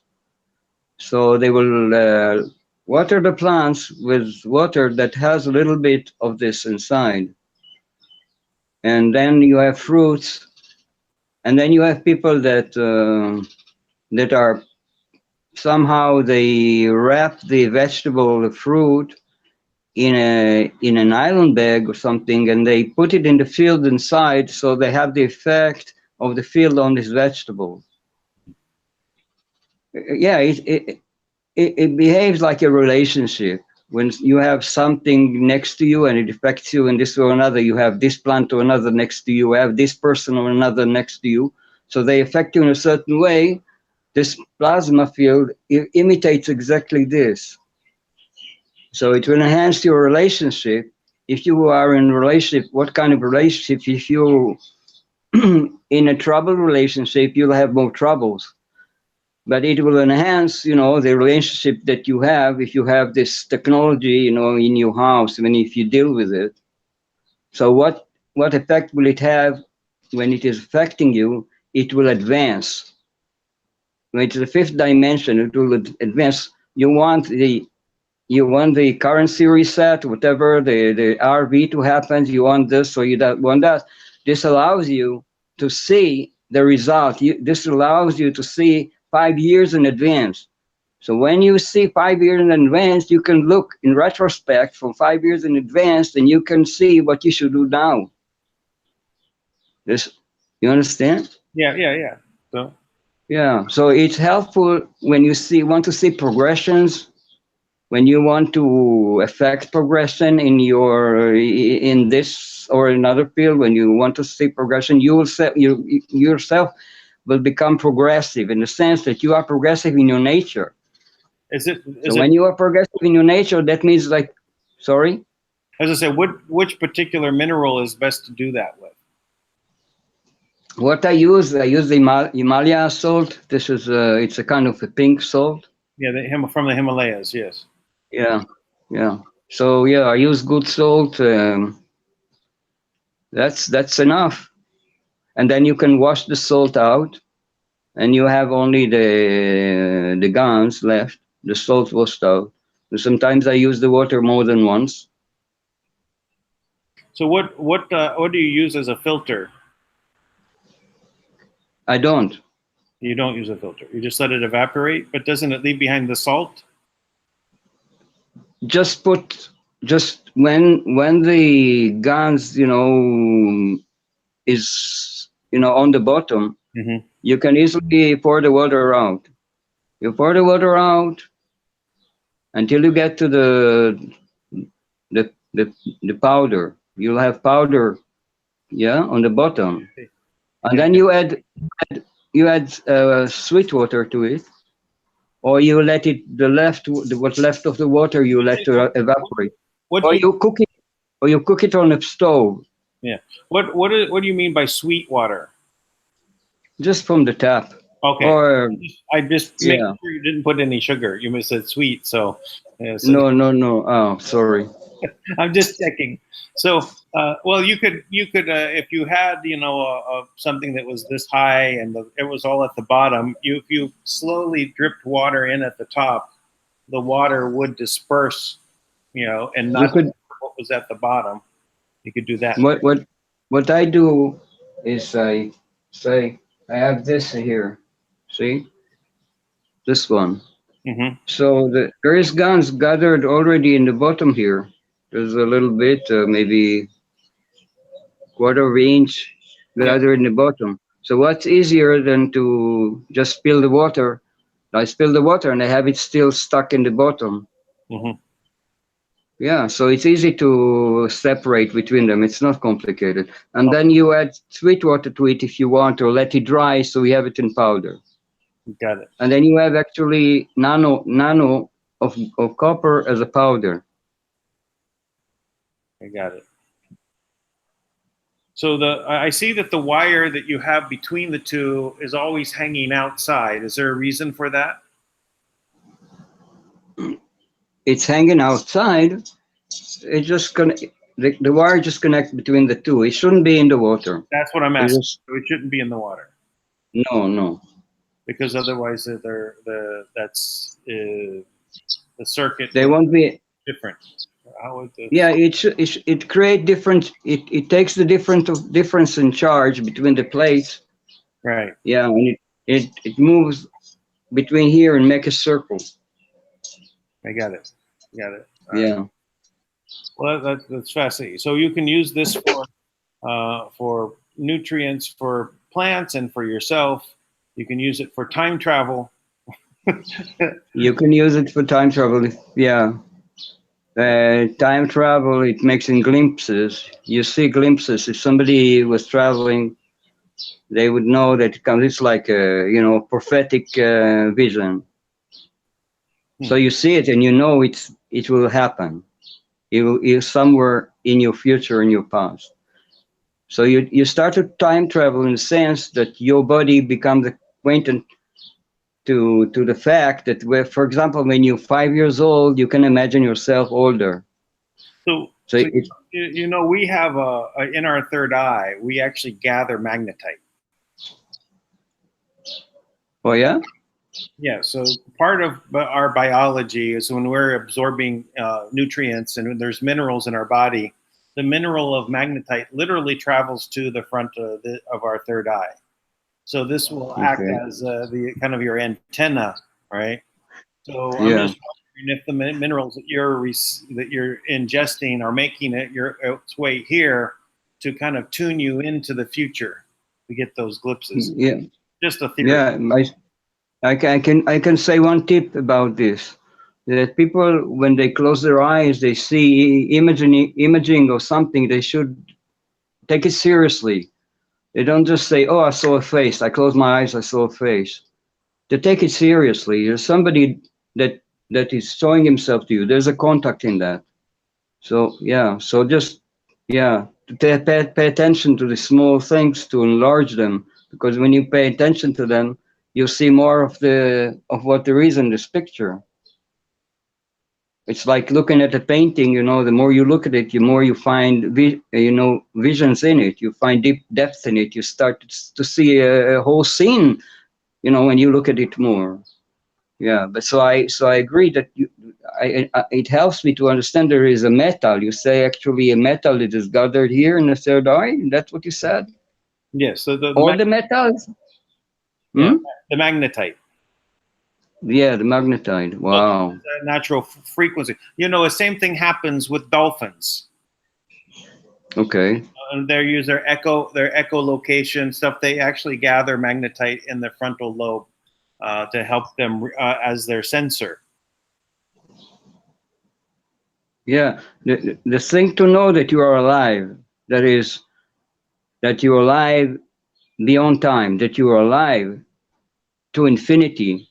So then you open the whole field to allow small progresses to appear.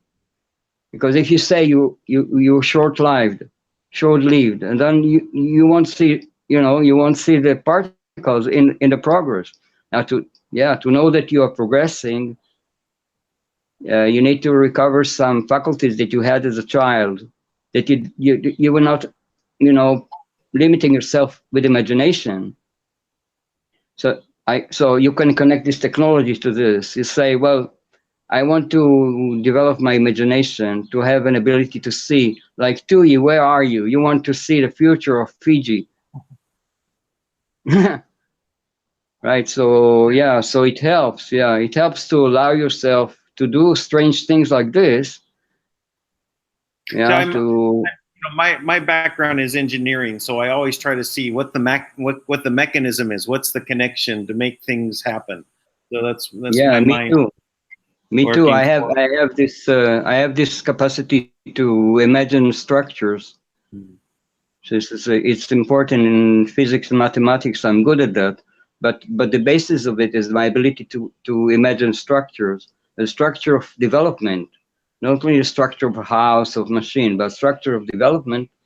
And this helps because you're looking forward in some way when you do this. You say, what happens? Oh, there's a map that happened here. There's a map that happened here. What this map is, where is this map is going to? And now you attribute meaning to this map. Now, attributing meaning to this map is effectual in reverse. So now you have a torsion field which takes you further maybe into which you are meant to go. Yeah. So we ourselves we're emanating a vibration, right? We're emanating Right. field, and when we're, as you said, if the house is harmonious, or if Yeah. it's discord, you know, Yeah. talking about the people inside, right? So if the Right. interaction is because we're the major generators of this field, that waves that are coming off of us will be caught by these particles as they fall in the salt water, and so Right. the Right. more of that this torsion field, uh, if you're projecting a torsion field yourself by actually envisioning it out in front of you in time, it may you may be able to capture it, a picture of it with this. Yeah. Yes, I say that well, technically, when you look at it, you're right. When you look at the progression in your work, so then it gets a sense more of an action because you'll be acting to arrive somewhere. S- So the map is more a descriptive of the action, and then your action changes. And when you mirror your action with something like a plasma field, this field can mirror your action back to you, so you will be active in a different way. When you look at the map and you say, well, this describes my activity. So when you look at the map, your your projection become coherent because the map is more you get more coherent. You look at the map, it's like creating a map consciously with being harmonious, be living harmonious, so you can align or direct or make your life more harmonious with a mirror that is mirroring your soul. Actually, it's mirroring your life. So this the plasma developers, by the way, they are like all the time on hallucinating, and and they are reaching very far. Each of them were hallucinating a different direction. So they also created new machines because they like this machine that you see here. There are more machines like this, and I created other machines like this. And I created models like this one. Maybe you can see this. I see it. Oh, that was the camera. That is okay. Can you see this one or this one? You see this? Yes, I see it. Yeah, so this is a model of infinity. Let me see. There are more things here of infinity. Mm-hmm. Where are you? Looking for infinity. Yeah, I'm looking. That was good. Yeah. Wait a minute. This place is full of stuff. Where's my infinity? You can't find your affinity. That's really bad. That's very bad. If you misplace your infinity, Yeah. No, I have a lot of infinities here. Tons of infinities. Like, this is a simple infinity. Yes. Yeah. It just keeps rolling in the frequency, just keeps rolling around in it, back and forth. No, if you think this about this, the current goes into it, goes in the direction of this structure. Yeah. So then you see the effect of this device on the field, and then oh, if I had something here. Hmm. I'm lucky I'm not with.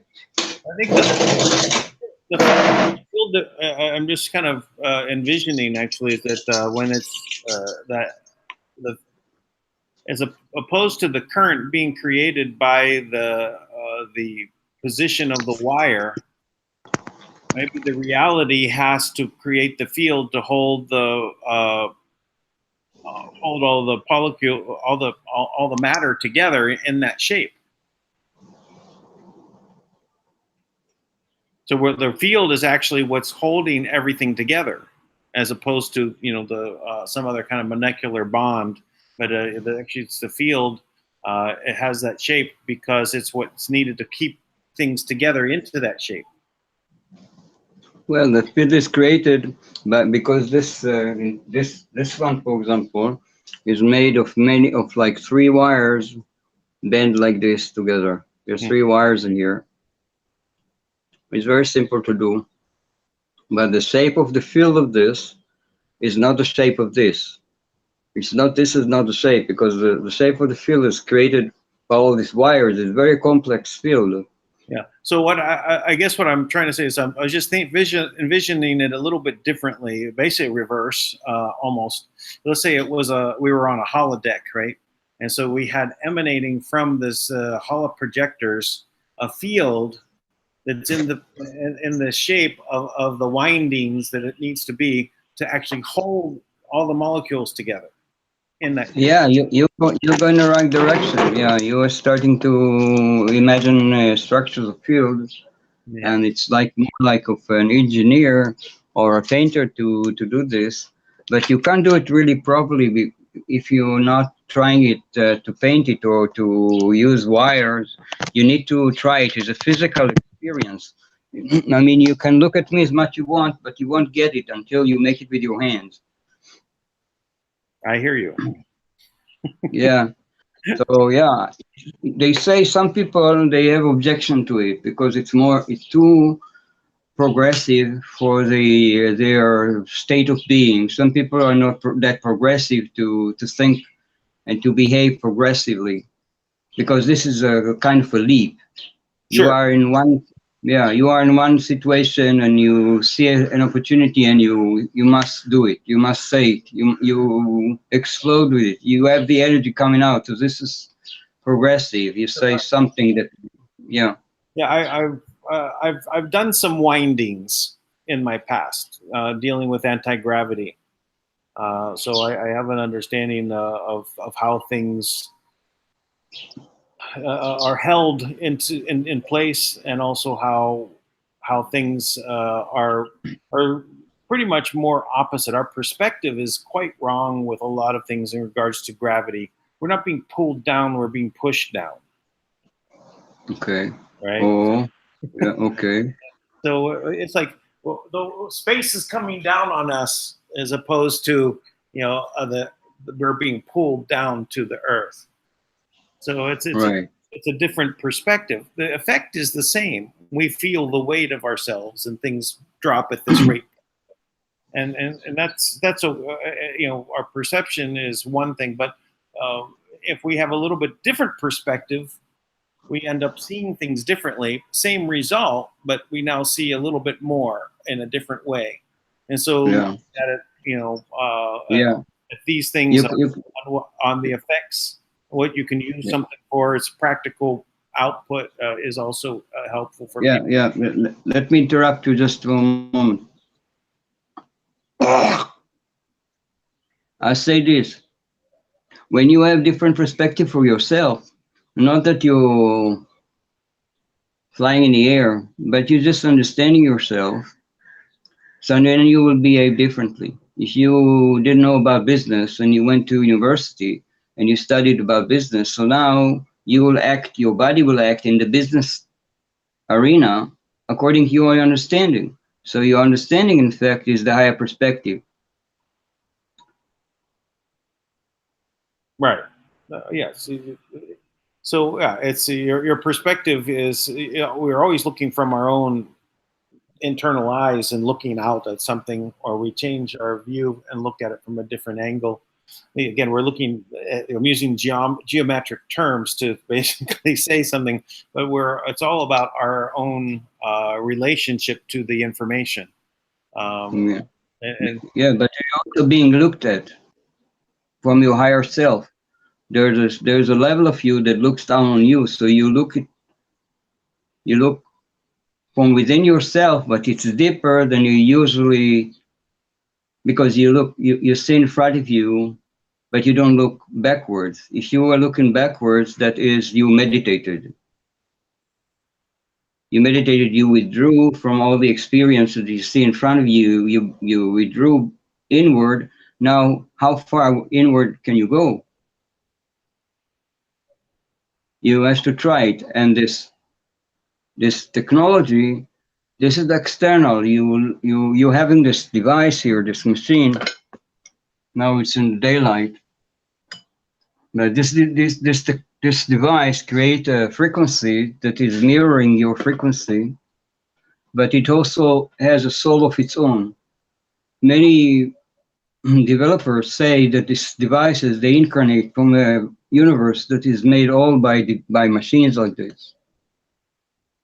And the reason why we build them is because they wanted to incarnate here and to take part in this ascension that is going on. So when you think about it, they pull you out, like say Jesus or a higher authority, spiritual authority. You came to this authority, and he actually pulled you inside yourself. Well, It's, when you're saying that it's a machine, and there are other machines that want to incarnate into this reality so that they can take part in the ascension. We have this storyline being fed to us in media, in movies, even the recent Avengers film, or with Captain Marvel. There was a battle against the AI. Who was on what's wrong? Who was on one side thought they were on the right side of things, became the wrong side of things, and this is also happening. We go to Battlestar Galactica. We have the machines that have taken over. They're all trying to wipe out the organic side of things, and we have this throughout our media that's been playing out there.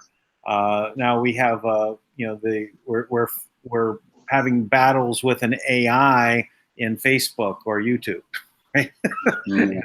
It's like, well, we have an expression that we're trying to put out, and then we're hitting up against an AI. Right. So, what is the,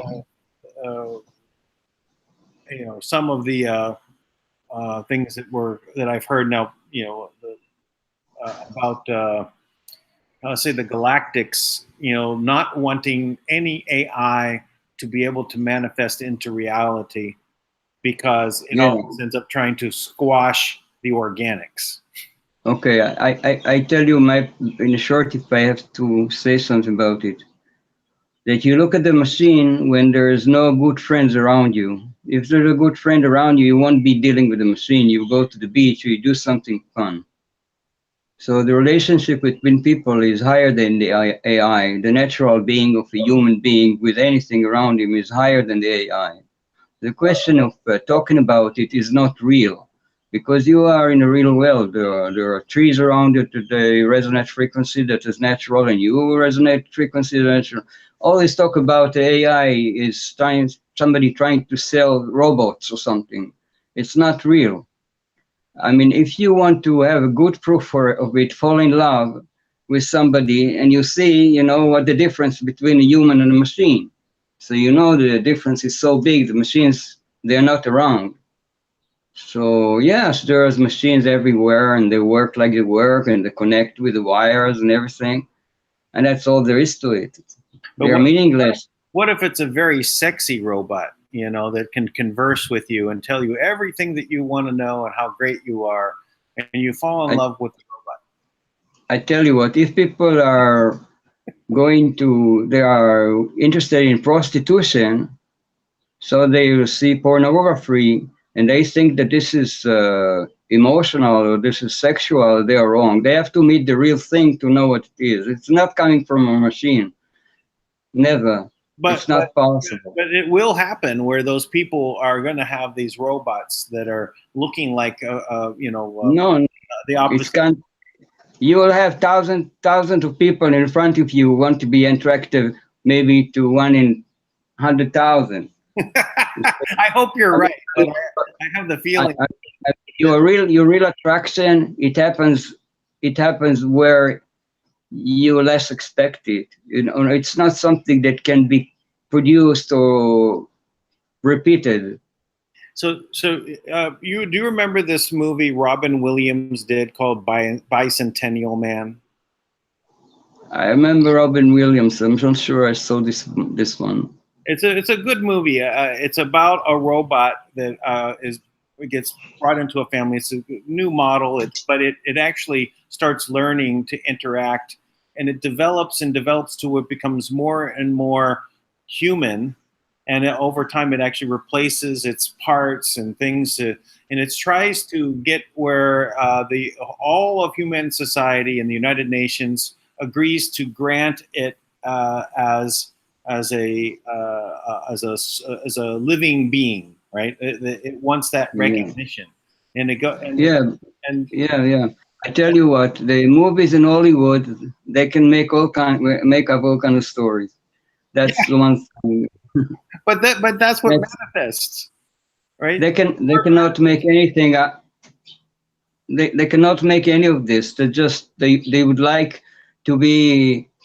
They want to be like God, you know. They have a tremendous ambition, you know, but they end up with all kind of wirings and talking about intelligence, but it's not real. People they tend to believe, you know, people say that they don't buy what the media says, but they buy everything, and then they start to argue if this is so and this is so. But all the media say, including the machines that they make up, you know, the inventions they will do in the future, this will never happen. Okay, so if our future, look at your third eye in the future, you won't find any machine. So you don't think your machine there is going to start whispering sweet nothings to you? Your future is at best is that you find somebody to really connect with, a human that you can connect with. This is the initial thing. If you forgot that, yeah, but if you people forget that the reason for being here is a relationship with the nature, with people, with everything. So they you know, copy paste into all this movie industry idea that they can do this, and this is childish, you know. That's all it is. But they're doing it, and they're actually this is why the whole thing about making one gender, like you can't be male or female, you have to be one of 56 different genders, and all of this craziness that they're putting out there. But it's confusing the younger kids, and then they don't know what they are, and then they say, well, I might as well just be, you know, more robotic, you know, and add some implants and get internet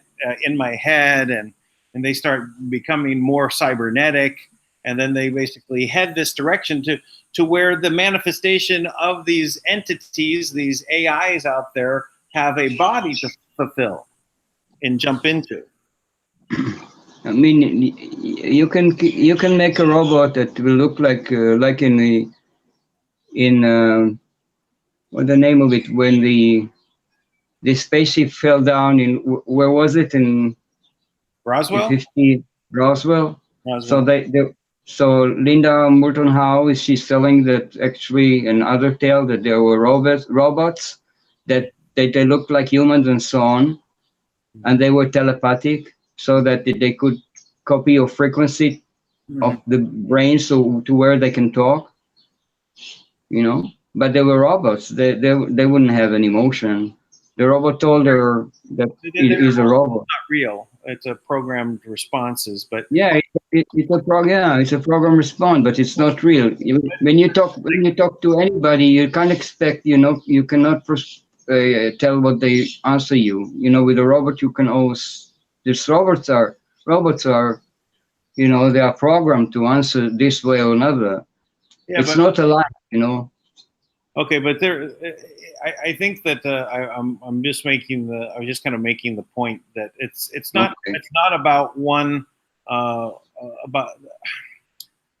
I don't think that they're going to be successful in AIs coming from, you know, someplace out there that are so advanced to manifest into the reality here and convince everybody to become a cybernetic being and then eliminate the organics over time. I don't think they will be successful, but I do think that there is an effort to manifest that here, and so I was just, I think this is also, they have cooperation with the high-tech firms around the world and even looking at it as their God. So this is actually being said by, like, Elon Musk will come out and openly speak about this, that this is a goal of these techno giants, right? They see this as something that they want to do. I don't think it is a good thing, and I don't think they'll be successful. Take for example a dog. You have a dog. You once have a dog, and now you want what, a robotic dog? You think it's better? You see a cat. I think the choice of humans. I have a rabbit. Okay, so I think the natural choice of humans, it will be the organic choice. Yeah. It will not be by the mind that it thinks this machine or not machine. It will be organic. It always be organic. A human chose a body like this to be organic. It didn't choose to be a machine. It chose to be organic. That's otherwise it won't be alive here.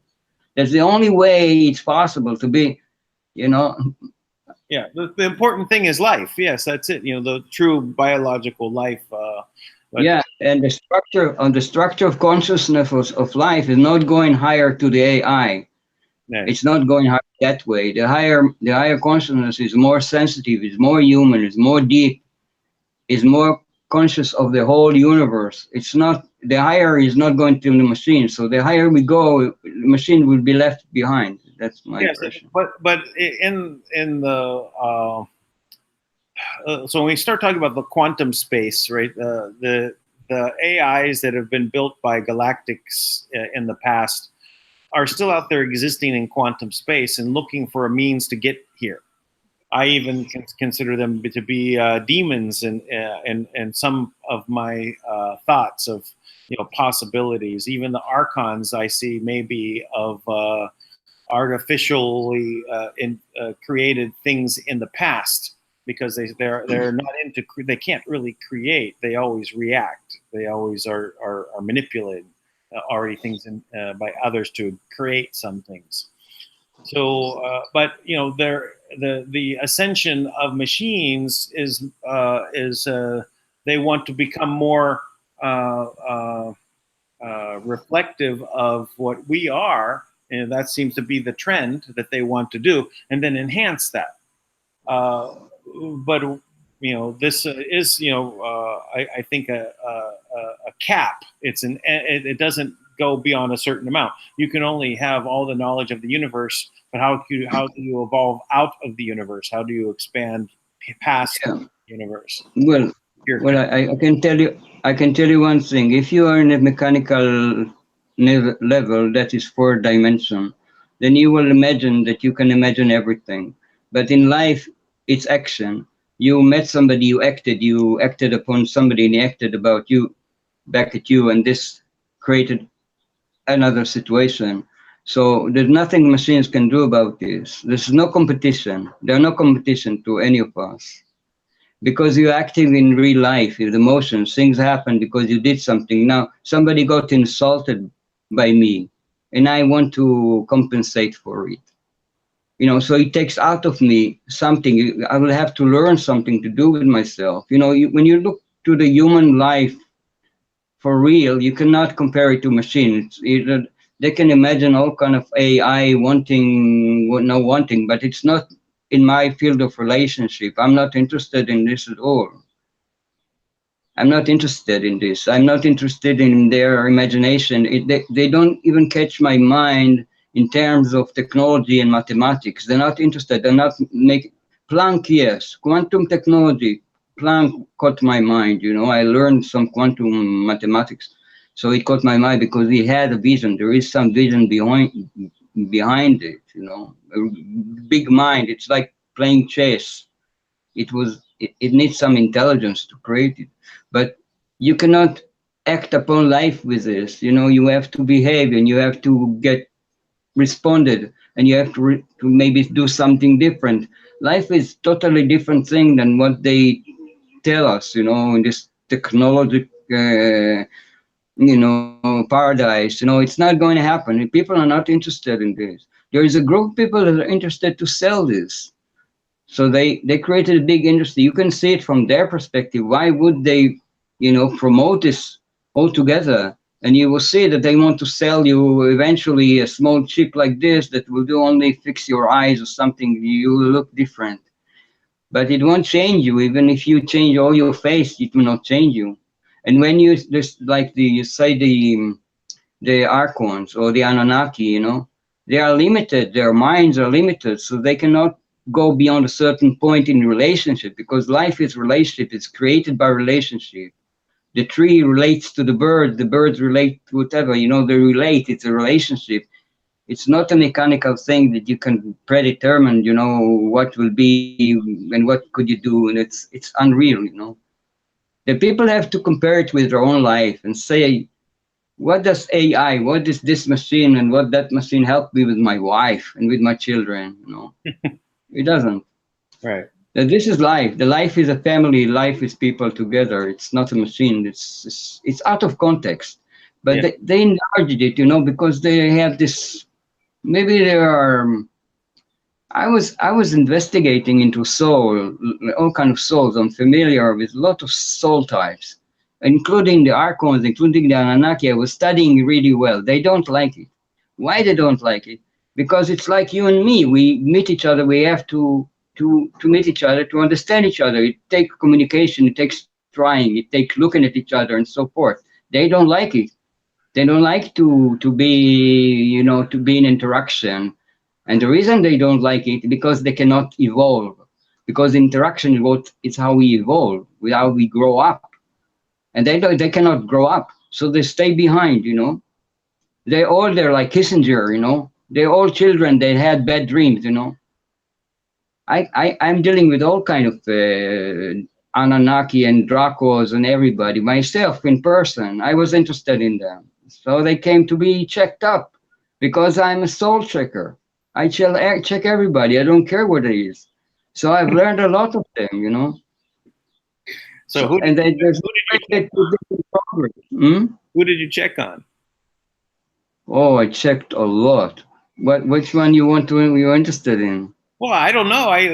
You have a smaller list than my list, so you could say pick like some of the Anunnaki. Okay, Marduk. He was around, right? But now he's gone. So Anu. Yeah. We could go with Well, those Anunnaki names and go down the line. well, there's a good book, pretty good book, the Terra Papers. Terra Papers, you can find it online. TRRA Papers. So you can read about Marduk, and you can read about how Marduk arrived here and who invited Marduk. But I'm asking you. You're a soul checker, so I said, who did you check on? I don't know Marduk. I haven't checked him. Okay. I never checked him. He's dead. Yeah. But I didn't check him. Okay. I checked some of them. I checked in person, but not in really. I was more checking the archetype. I'm not checking anybody in particular, really. I was checking enough with the archetype to understand how they function, by limitation. You see somebody like a child who's unable to write or unable to do something. They were limited, and so I was checking why all this group was limited. Why didn't they allow us, that we are the artists, that we are free? Why didn't they allow us to develop? Why they had to create a market where they take our work and wait for it to die and then sell us food? Why did they want us limited? Why didn't they want us limited? Why? Because they knew why. Because they knew that if we were open to the public and there were free communication, humanity will rise. The artists were always there waiting for humanity to rise, and they suffered a lot because humanity never rose. And these guys kept them down, so they missed this communication. This higher quality work of art was stopped in the middle and then put in the museum or put in the churches or whatever. So they made a big thing of it, and then they gave it high prices. So the high quality of art, which shouldn't cost nothing, actually, it should serve as a communication between people that like it, that are attracted to it. So now you have an exchange of some sort between the artist and the audience. And the artist and the audience are two parts of the same equation. For me, as a painter who used to sell So I know the audience. I know the people. I think they are precious people. The art patrons and the art buyers, but I don't need them to buy. I need their impression. I need their communication. I don't need the money. I'm not selling at all for this because they prostituted it. So they made it into money. So now people they look for love in a magazine. They look for love in a TV.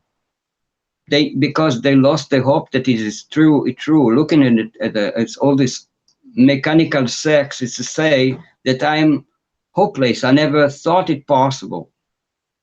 I never thought that pre-life, true love is possible.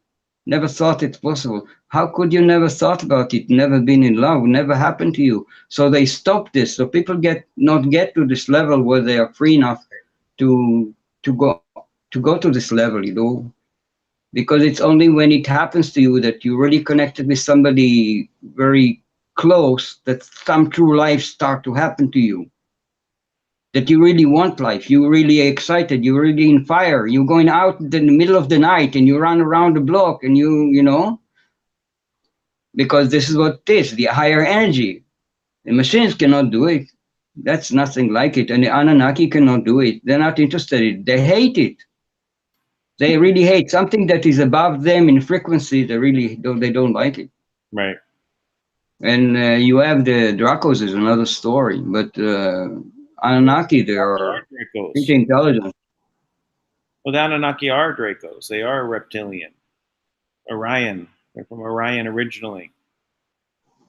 At least this is part of the storyline. I don't know. I'm. This is just things that I've pieced together.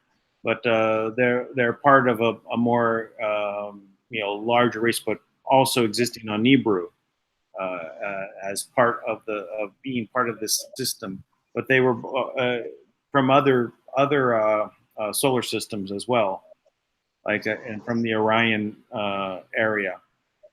So I was interested in the Anunnaki because they were capable to build such great monuments, buildings. They were very excited about buildings, temples like the Baal temple.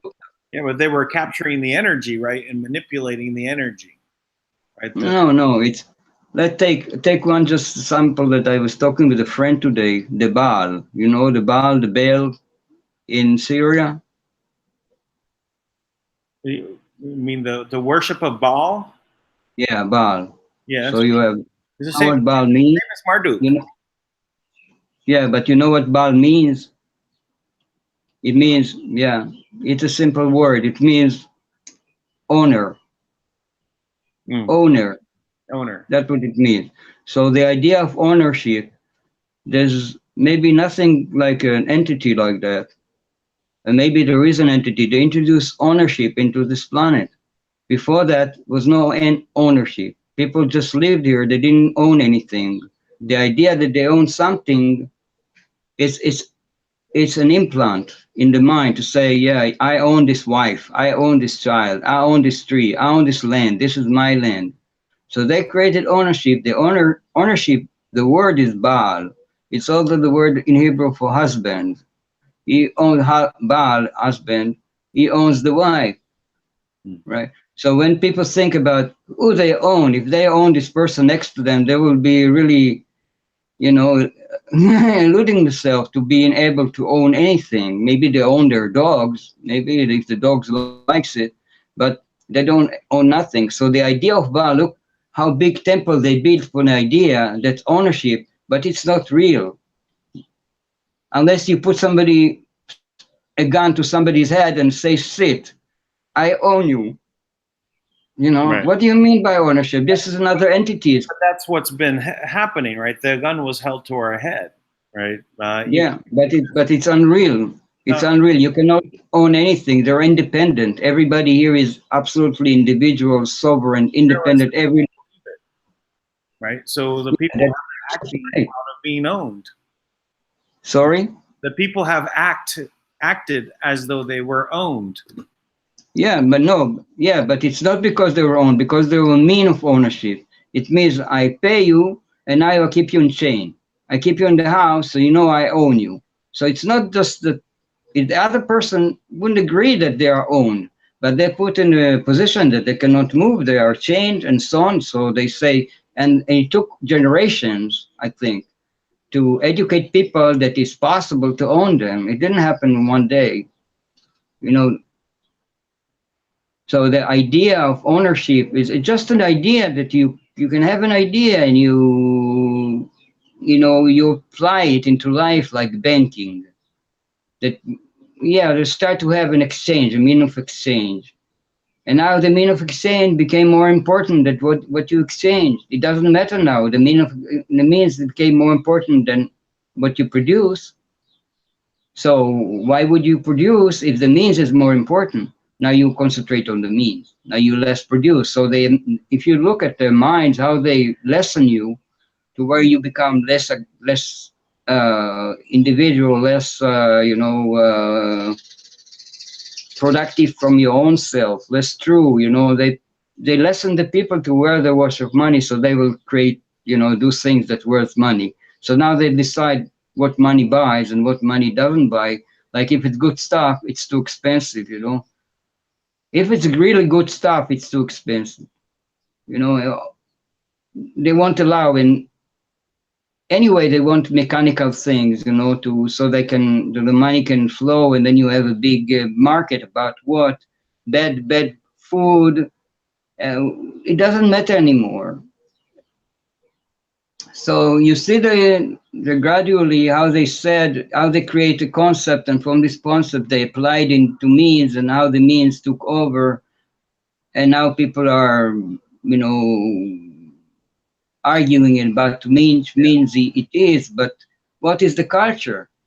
And you cannot know the culture unless you went to another place. Like you went where you went, or you learned another culture. Now you know what culture is. But this culture is not negotiable. You cannot sell the Malaysian culture. You cannot sell it. It's not. You can sell all kind of artifacts. I mean, culture. Yeah. The culture was strangled, as much as they can, but they couldn't stop it. They cannot stop the cultured people. They cannot stop the artists. Cannot stop the people in Africa that make it these beautiful artworks. Well, we can't like completely reject the reality that we're all living in, but I think what we can do is look at those mechanisms and apply them in a different way that allows us, so that we can eliminate the poverty, eliminate the hunger on the planet by using the existing systems, but just creating another system that's kind of in a mirror fashion, providing the same things that the existing system does, but in a positive side, and not from debts or from scarcity, but from abundance and asset. So I think that we're able to take the best of what is available around us. Food production would be great if it was full of nutrients, right? if we had good foods coming from the farmers that were not created with chemicals and chemical fertilizers or pesticides that are truly harmful for us, and we can solve this problem, right? And do it in a different way. Well, I tell you what my perspective on it. First of all, that if you have 6 by 6 foot piece of good land, you can live on it forever.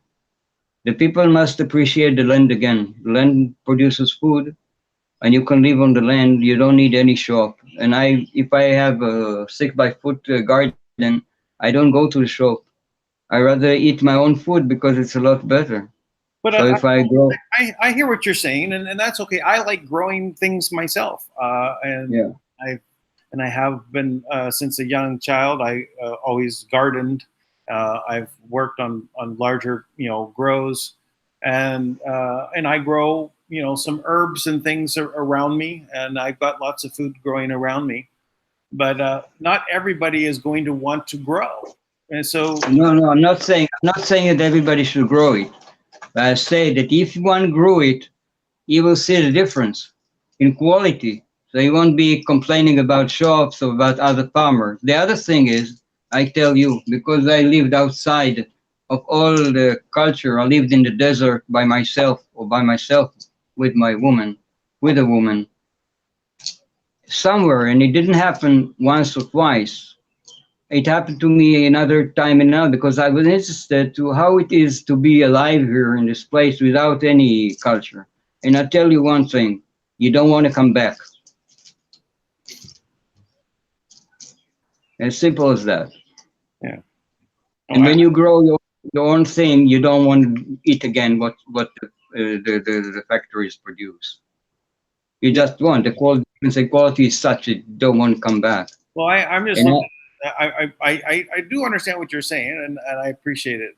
I'm looking at from a engineering point of view for the world, that there is an existence, a system that is producing food, but it doesn't have what we really want because the reward is based around scarcity for the farmer.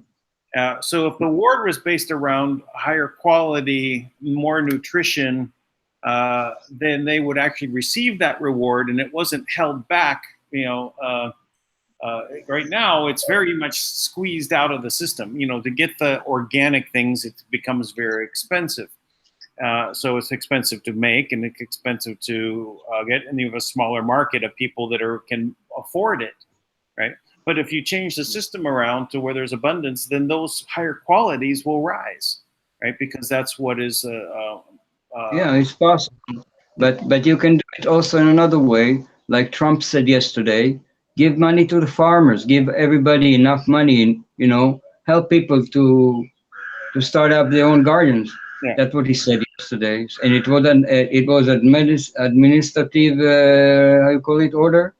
So the best thing is that people be educated how to grow, and they will grow, and everybody will be growing because there's earth everywhere.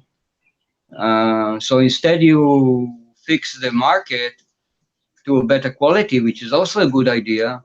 You'll have everybody, encouraged to connect to the earth and to grow things from the earth. And from living on the earth, you will live like the earth forever. The earth is there for us to live forever. But if you want to live on a supply that coming from another something, then we not connect directly, so we don't have the energy, so we are weak. So in the same weakness, we also believe the machines can replace something. But it's only when you connect truly from your heart to another person, you know what life is worth. And if you didn't, you let the life go. You don't care if you were dead. But if you care, then you want to stay. So the question, if people want to stay here and live on the earth, or they want to live by this system or another system. So I say, encourage the people to grow for themselves, to learn what the earth is, what the plants are. If there are people that create an industry and they want to, earn a bit, it's fine. I will buy from them stuff that I don't grow. Right. So it's good. It's a combination. It can go both ways. But for me, as you see, I grow a lot of things, even in this terrace. You see, this is a nice plant. It's a very famous one. But yeah, I grow myself, and I love to grow. I grew in a Joshua tree in the desert. I was growing everywhere because it's interesting to see what this kind of soil can produce, and how much water would it need. And what is water? What animals you have living? What insects living in the cactuses? I was in the desert. I was living on cactuses. You can live on cactuses if you're stuck in the desert. There is enough liquid in the cactus to stay alive. So I'm interested in the life in the sense that the earth is interesting. I wouldn't go to the shop. I wouldn't go to any intermediate, but rather check it myself. Yeah. I get it. Well, we're getting close to closing down now, so let's get some parting thoughts in. Because it's about 3 hours, so I don't like to go over 3 hours. But Yeah. but I do. I'm glad you were able to make it on. I was disappointed I didn't see you in the beginning, but that's okay. And we can have another time where we go over this. Is interesting. A way to start opening a conversation about where we ended up. So it was. I can also prepare myself a little bit for it. Today, I was waiting. We started like 5 in the morning my time, and I've been up from the morning. So you must imagine my situation. But yeah, I can be. Yeah, we can come back to this. Very interesting. Self-sustainability. What is the source is the root of how to sustain and why to sustain, why to be here and how to sustain. Yeah, and this technology is part of it because it's encourage if you in a house and you don't have land like I don't have now. So I play with this. So I play with the materials and then initiate the materials. And well, it's evidence, for showing that these fields exist. Right, and if you do them yourselves, you'll notice the harmony or discord that exists in the household, right? And so you'll be able to, that you're having an effect on reality. Yeah, it's amazing when you get fields that are very organized. When the plates with them, if you see the structure, maybe here it's already created. Oh yeah, let's see where it's how it's working. It's not, but you see this one. Okay. They changed while we were speaking. I see. Yeah, this one, it didn't make nothing. I don't know why. Before we started, it was good. It created a beautiful structure. So there's a way to check which field. It's either something or everything. What? It's either something or everything. Because it's solid, right? So it's either nothing, it created nothing, or it created everything. It's also very important where it's stationed. Sometimes you move it from one place to another and suddenly create a field.